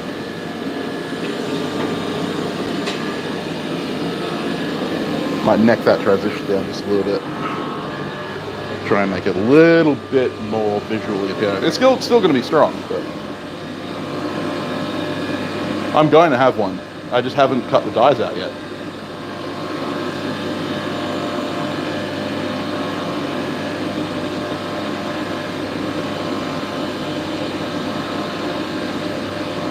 The accident roughed you up. Yeah, I bet it did. I hope you heal up fast, dude. Never rains, it pours for you, doesn't it?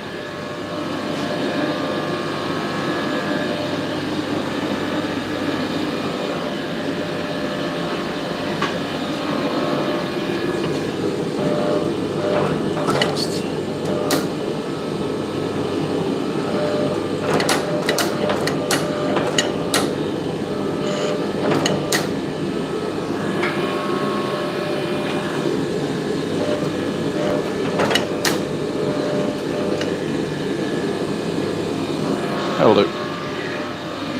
I'll make it work from there.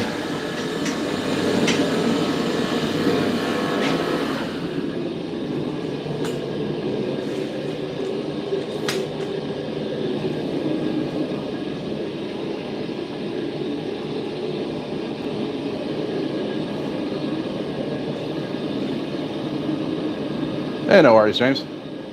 For real, yeah.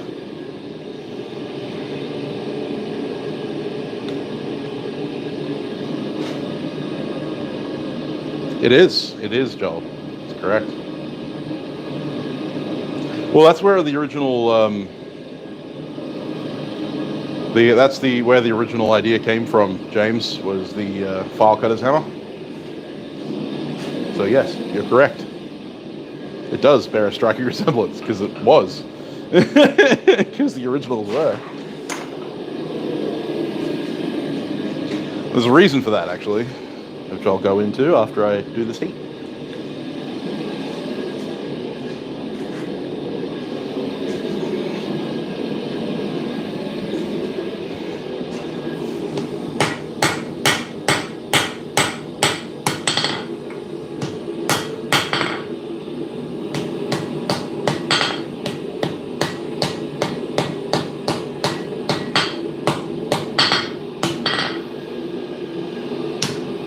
may just make it a crooked slick.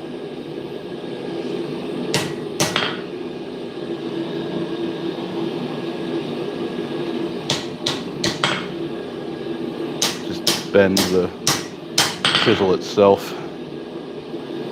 Yeah, there you go. That'll work. Just get the bevel out of the way of the socket. Make a cyanomy out of it.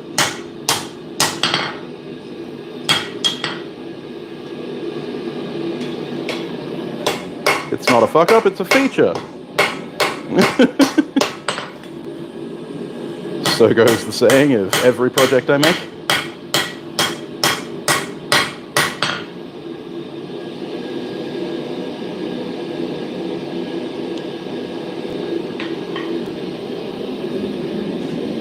Far from a traditional cyanomy, but that's fine.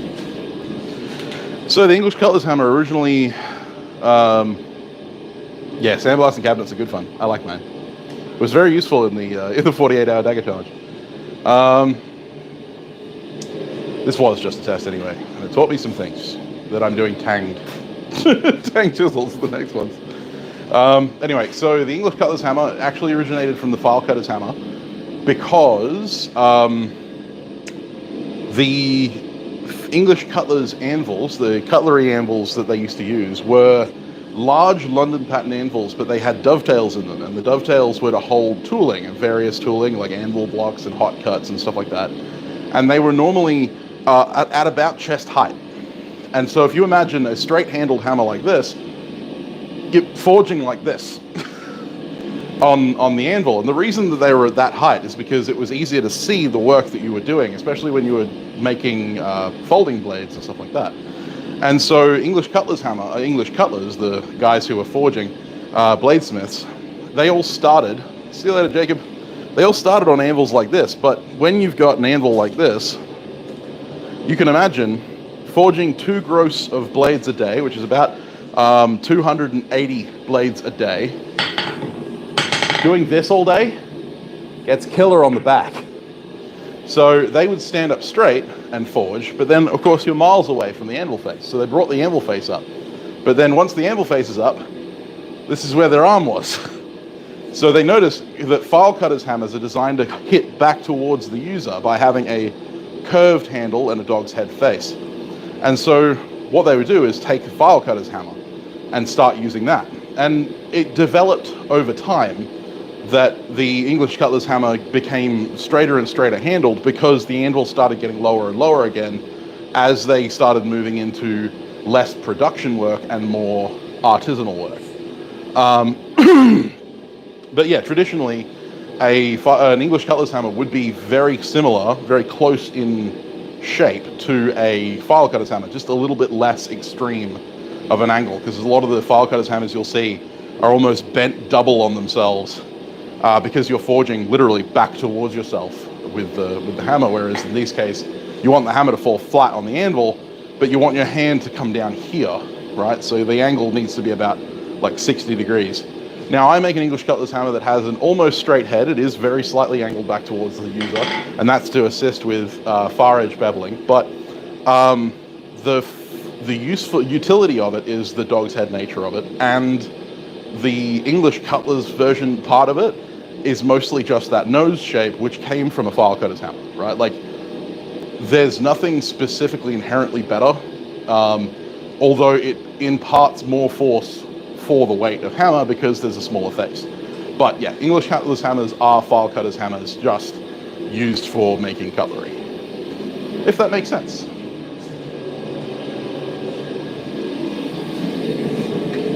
And there's some history on the English cutler's hammer.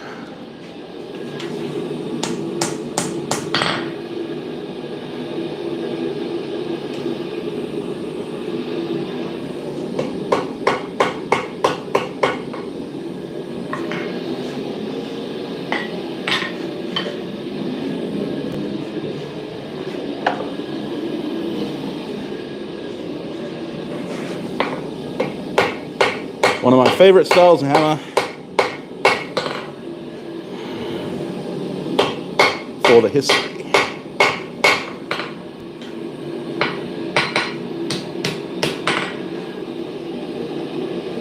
But yeah, thanks for pointing that out, because you're correct.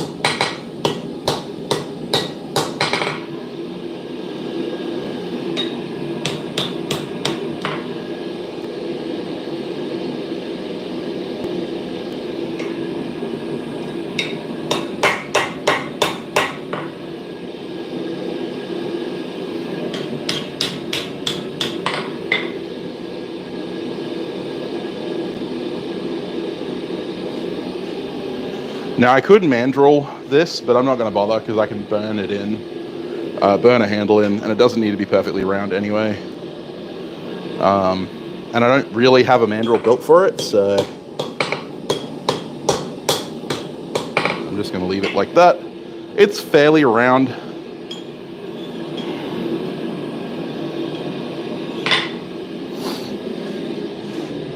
Like that's the profile. It is slightly ovate. Could punch it sideways a little bit. Try and round it out a little bit more. There you go. That's about as round as it's get.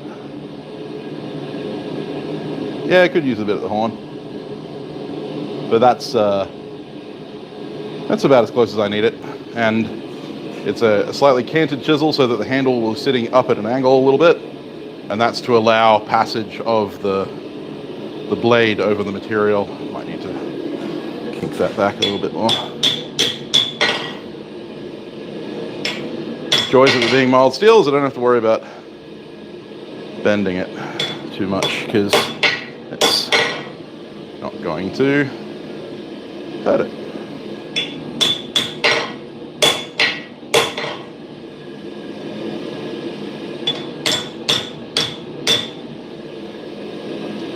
This will be used more like a push chisel than a hammer chisel, so it's fine. All right. Now for the last step, all I'm going to do is get a hot chisel, and I'm going to chisel off the tip at an angle to assist with making the edge. Just need my hot cut.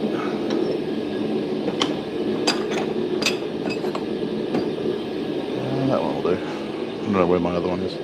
Actually, I do. It's a little blunt.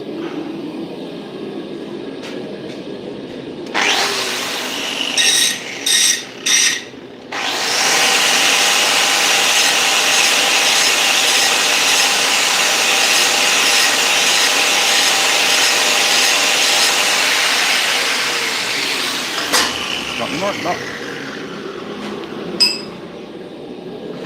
And I'll need a file cutting plate. Sorry, file cutting. I've got file cutting on the brain now.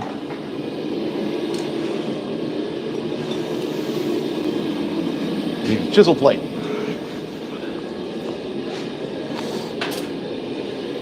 To protect my anvil. Not that my anvil needs protecting, it's pretty bloody solid, but still.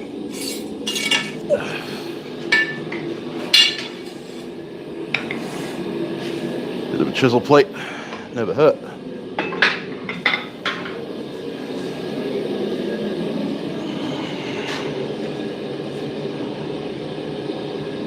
Weather's great. It's raining right now. How you going, Thomas?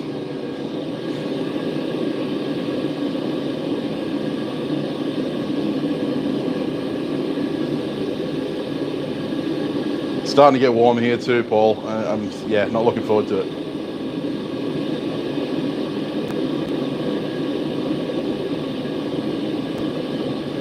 Oh, I miss Jacob. See you later, Jacob.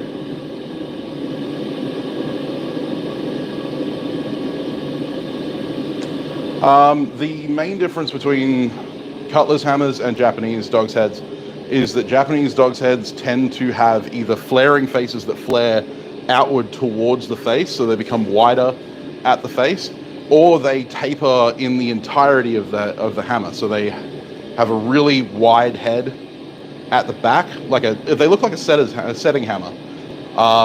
So they'll have a really big flat on the back, and they taper down towards the face. across the whole thing.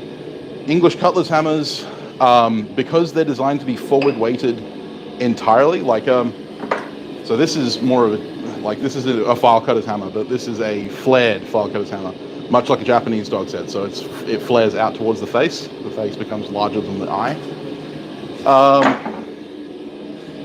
The dog's head, the English Cutlass dog's head, actually has a double taper. So it's thinner here, right? So it's smaller here. It tapers out to here and then tapers down again. And that means that you have more weight in the front with also a smaller face. So you have much more projection of weight at the front and a smaller surface area. So you get more pounds per square inch of force applied at the surface of the material. Realistically, a tapered dog's head from Japan, like a swordsmith's or a bladesmith's hammer from Japan, is going to be basically the same as an English Cutlass hammer. It's just that the weight is more, like a little more central than an English Cutlass hammer. It's a little less directional. The directional hammers in Japan tend to be ones that are flared all the way out to the face, which means that you've got a very wide surface area, which means lower pounds per square inch, which is good for planishing. And I do highly advise having a Japanese dog's head as well as like an English Cutlass or a tapered Japanese dog's head, because those are better for material moving, and then you use a Japanese dog's head, a flared Japanese dog's head, to do the planishing steps. I do both with my English Cutlass hammer and have no issues, but that comes down to hammer control and comfortability. But again, because they're based on the old file cutter's hammer, and file cutters don't swing their hammer, they literally lift it and drop it. And the size of the tooth is dependent on the weight of the hammer, not on the strength of the user. Most of the time, file cutters in England would be wives, the mill wives. And while dinner was on the hob, they would be cutting files at the window, watching the children play. You know, much unlike the idea of men being the ones that did all of the heavy work, it was actually the women who did most of the hard work when it came to file making. And they do it to supplement the income of the household. So I'm cutting from the mild steel side down to the high carbon side at a very slight angle. And this is going to create a preform for my edge, and also remove that overlap from the mild steel moving over the top of the edge.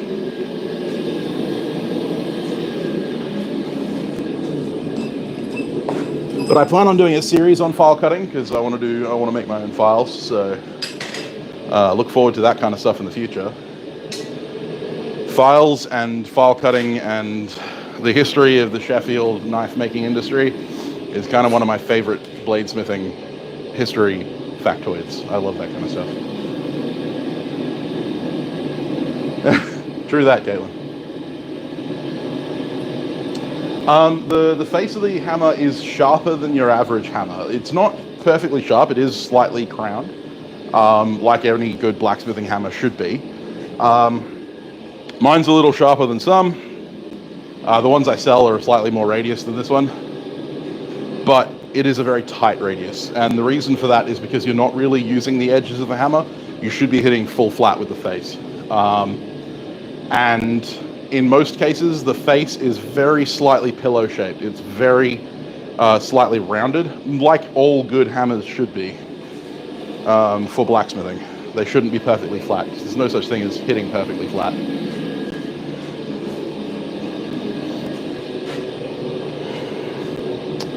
No worries. Is that Wayne? I just see Heights. Oh no, your Heights. Wayne has got a T in his name. Never mind. There's two Heights in the chat. Thorough answers are kind of my thing. If you ever send in an answer to the Forgecast, prepare for an hour-long conversation on the topic.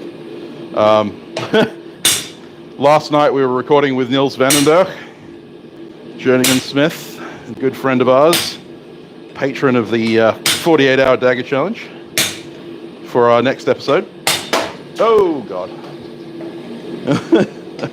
That went ping off into the distance. And it's now setting fire to the top of my desk. It's not setting fire. I mean, it's plywood. It's fine. It takes a lot more than a piece of glowing steel to set fire to plywood.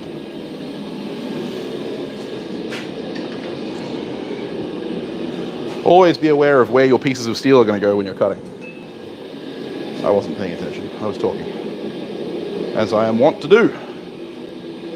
But that gives us our edge, mostly. And then for our final step, we're going to maker's mark it using my newfangled fly press.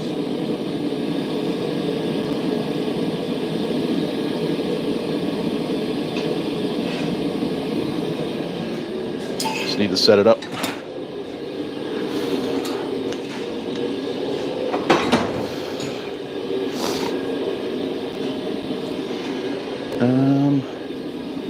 I have a block it can sit on, or do I just need to?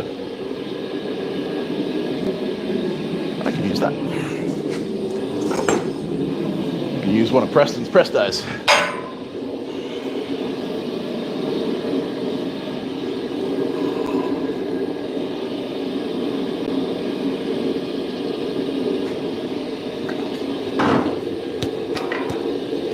Come on.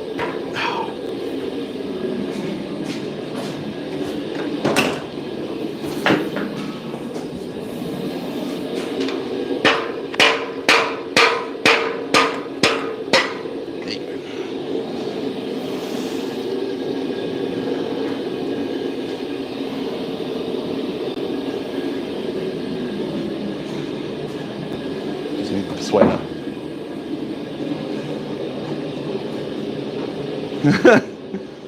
Oh, I mean, there's always a chance I'll be set off on another one. 132 pounds off Amazon. Nice.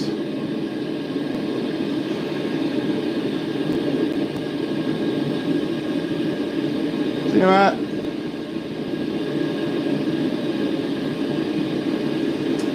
Yeah, no price for that. But yeah, when we were talking to Niels last night on the Forge cast, we basically got sidetracked for half an hour on a couple of viewer questions. Hopefully the camera didn't drop out.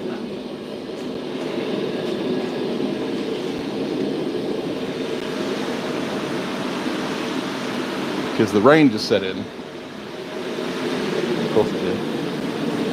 Okay, let's see if it's wide enough to take the mark. It is. Look at that. That's nice. That's nice. I like that.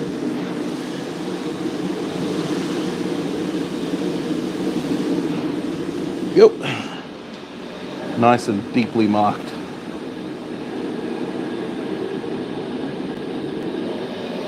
It did bend it a little bit, but that's okay.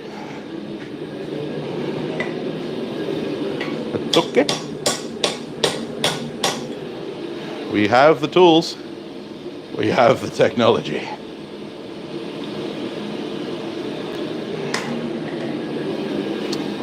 And now I'm going to bring you over here. And we're going to hit it with a wire brush. And she'll be done-ski dunzo. Done.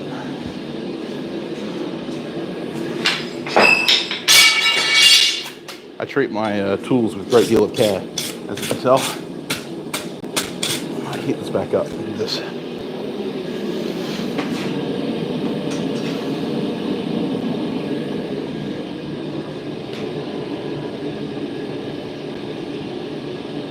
Fly presses are great. Yeah, Marty's great. I love Marty.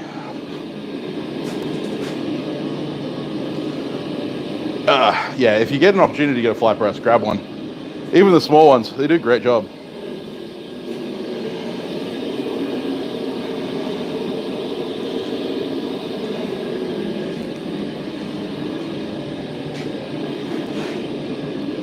Developing the heart of the chiseled edge.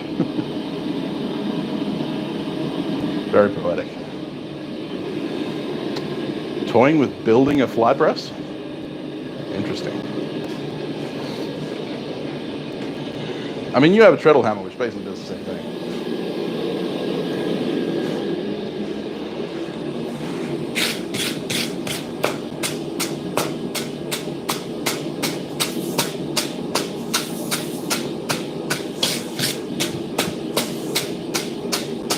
Come on, come off, you bastard. There's one just stubborn piece of scale there, don't want to come off. Always the way. So I'll probably grind an Urasaki into this.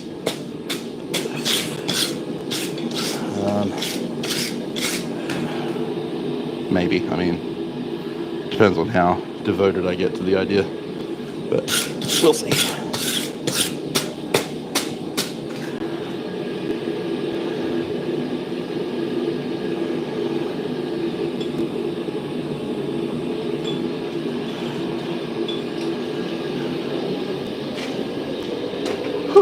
Sorry, you have to listen to my deep breathing. I'm always very aware.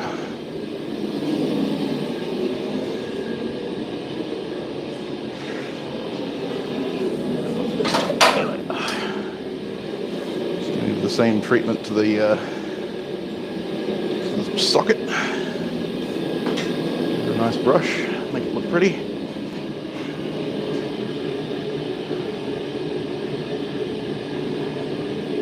See you, debarker.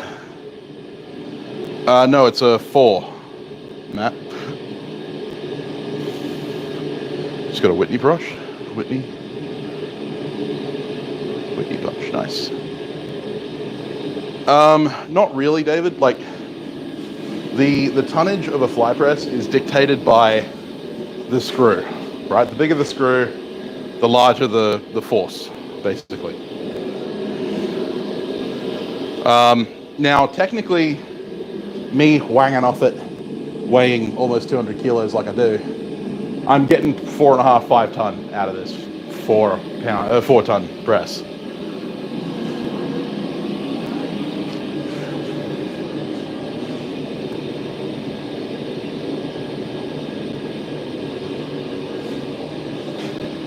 You have 2 lathes. Well, that's nice. No worries, Seabarker. Thanks for hanging out, man.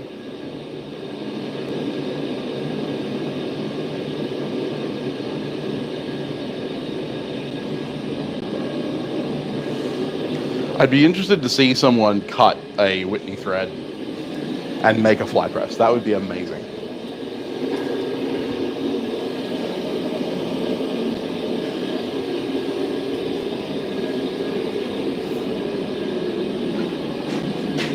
That's something I haven't seen.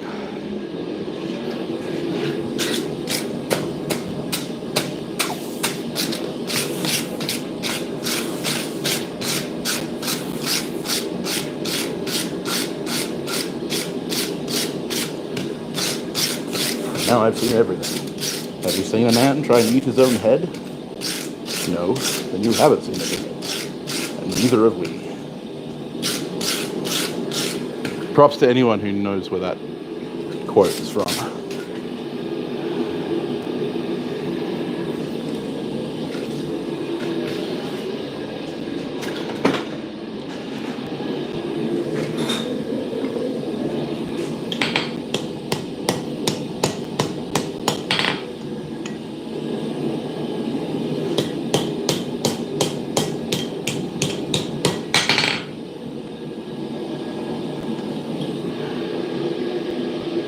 I promise I will never die.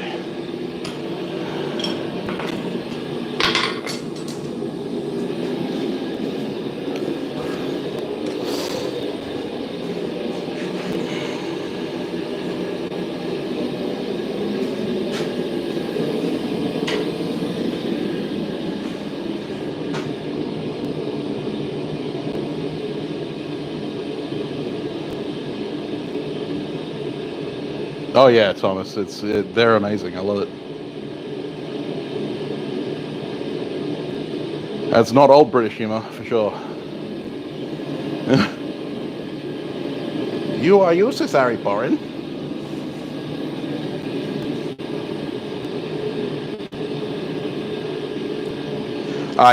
Yeah, do that, please. Keep an eye out for that, Wayne. And let Wayne know, or let me know, and I'll let Wayne know.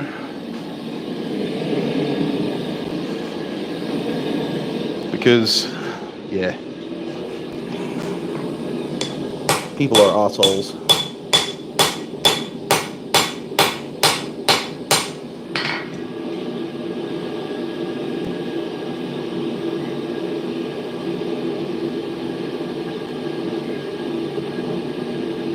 Surprised Jared didn't pick up my references.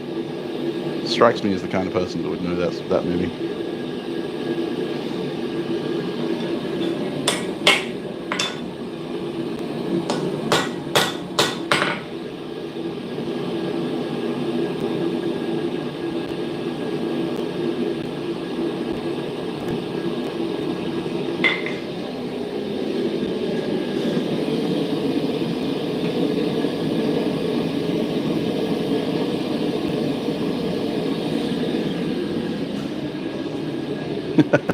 There you go, I'll just hold that. Love it. See you, Paul. America, fuck yeah. Coming again to save the motherfucking day, yeah. America, fuck yeah. Lick my buddy, suck on my ball. Jealous joking is through. Gonna have to answer to America.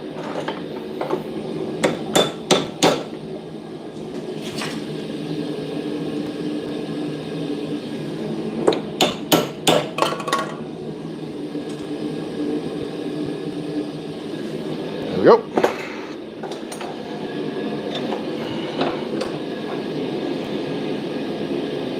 Dunsky. Dunzo. Done.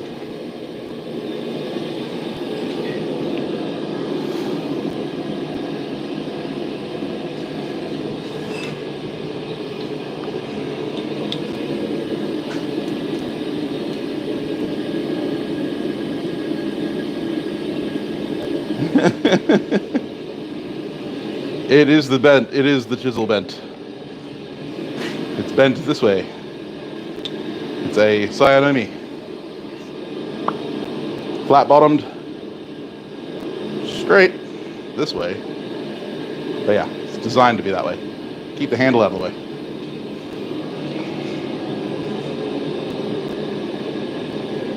Yeah, it's almost, it's a freaking pandemic.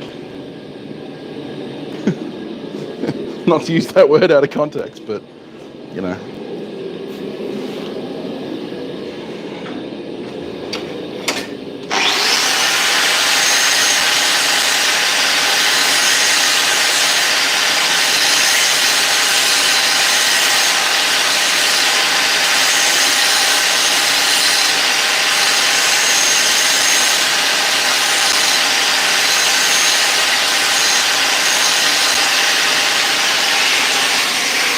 Say it with me, gang. Demonetize.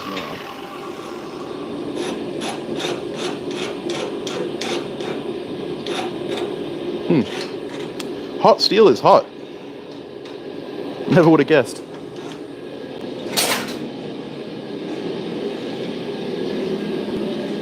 Okay.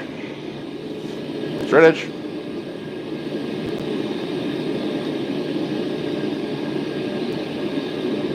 It's got the starts of a bevel.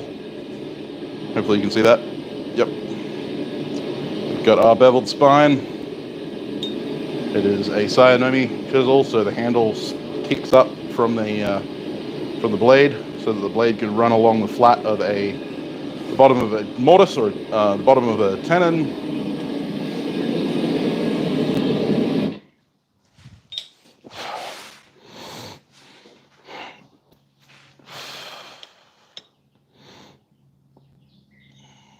Yeah, came out all right. Mild steel, file steel. I don't like the transition like I'm just not looking at it.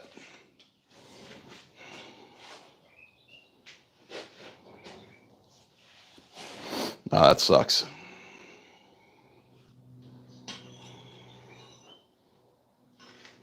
Been a while since I've done the socket transition, so I'm not surprised I screwed it up.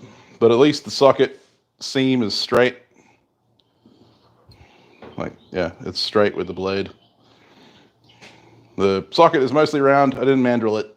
I'm not going to. I'm going to burn the handle in. But yeah, there you go. Chisel. Lap welded. Traditionally forged. Socketed chisel.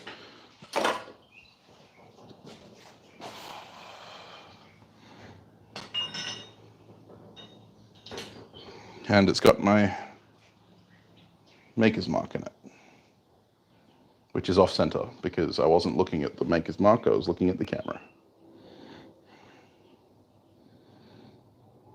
But the fly press does a really neat job of pressing in my, my maker's mark.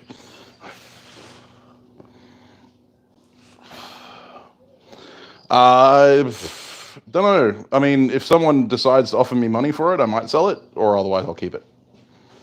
It's one of those things I don't have intentions to sell it, but if someone wants it, I will sell it. Because I'm that kind of person.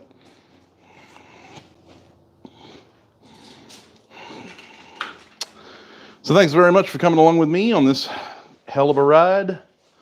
2.25 hours. My microphones are literally about to run out of batteries because I didn't charge them before I made a... I did that, but this week it's driven me nuts. This afternoon I'm going to be editing the video for the 48-hour dagger challenge video that I made. I'll probably grind it to 25, maybe 30. And yeah, so I'll be editing together 2 videos. One of them will be for my patrons, which will just be all the bloopers from this 48-hour dagger challenge, because I filmed it all on my DSLR, which also made life a lot more interesting. And I will be uploading a proper build video to my YouTube channel for next week. So if you're interested in seeing that, make sure you hit that subscribe button. And yeah, next weekend, I don't know what my stream will be. Maybe we'll do some scarf welding theory, if that sounds good to you guys. Anyway, guys, I will catch you next time. Hope you have a fantastic day, night, wherever you are. And I will see you next time. Bye, guys.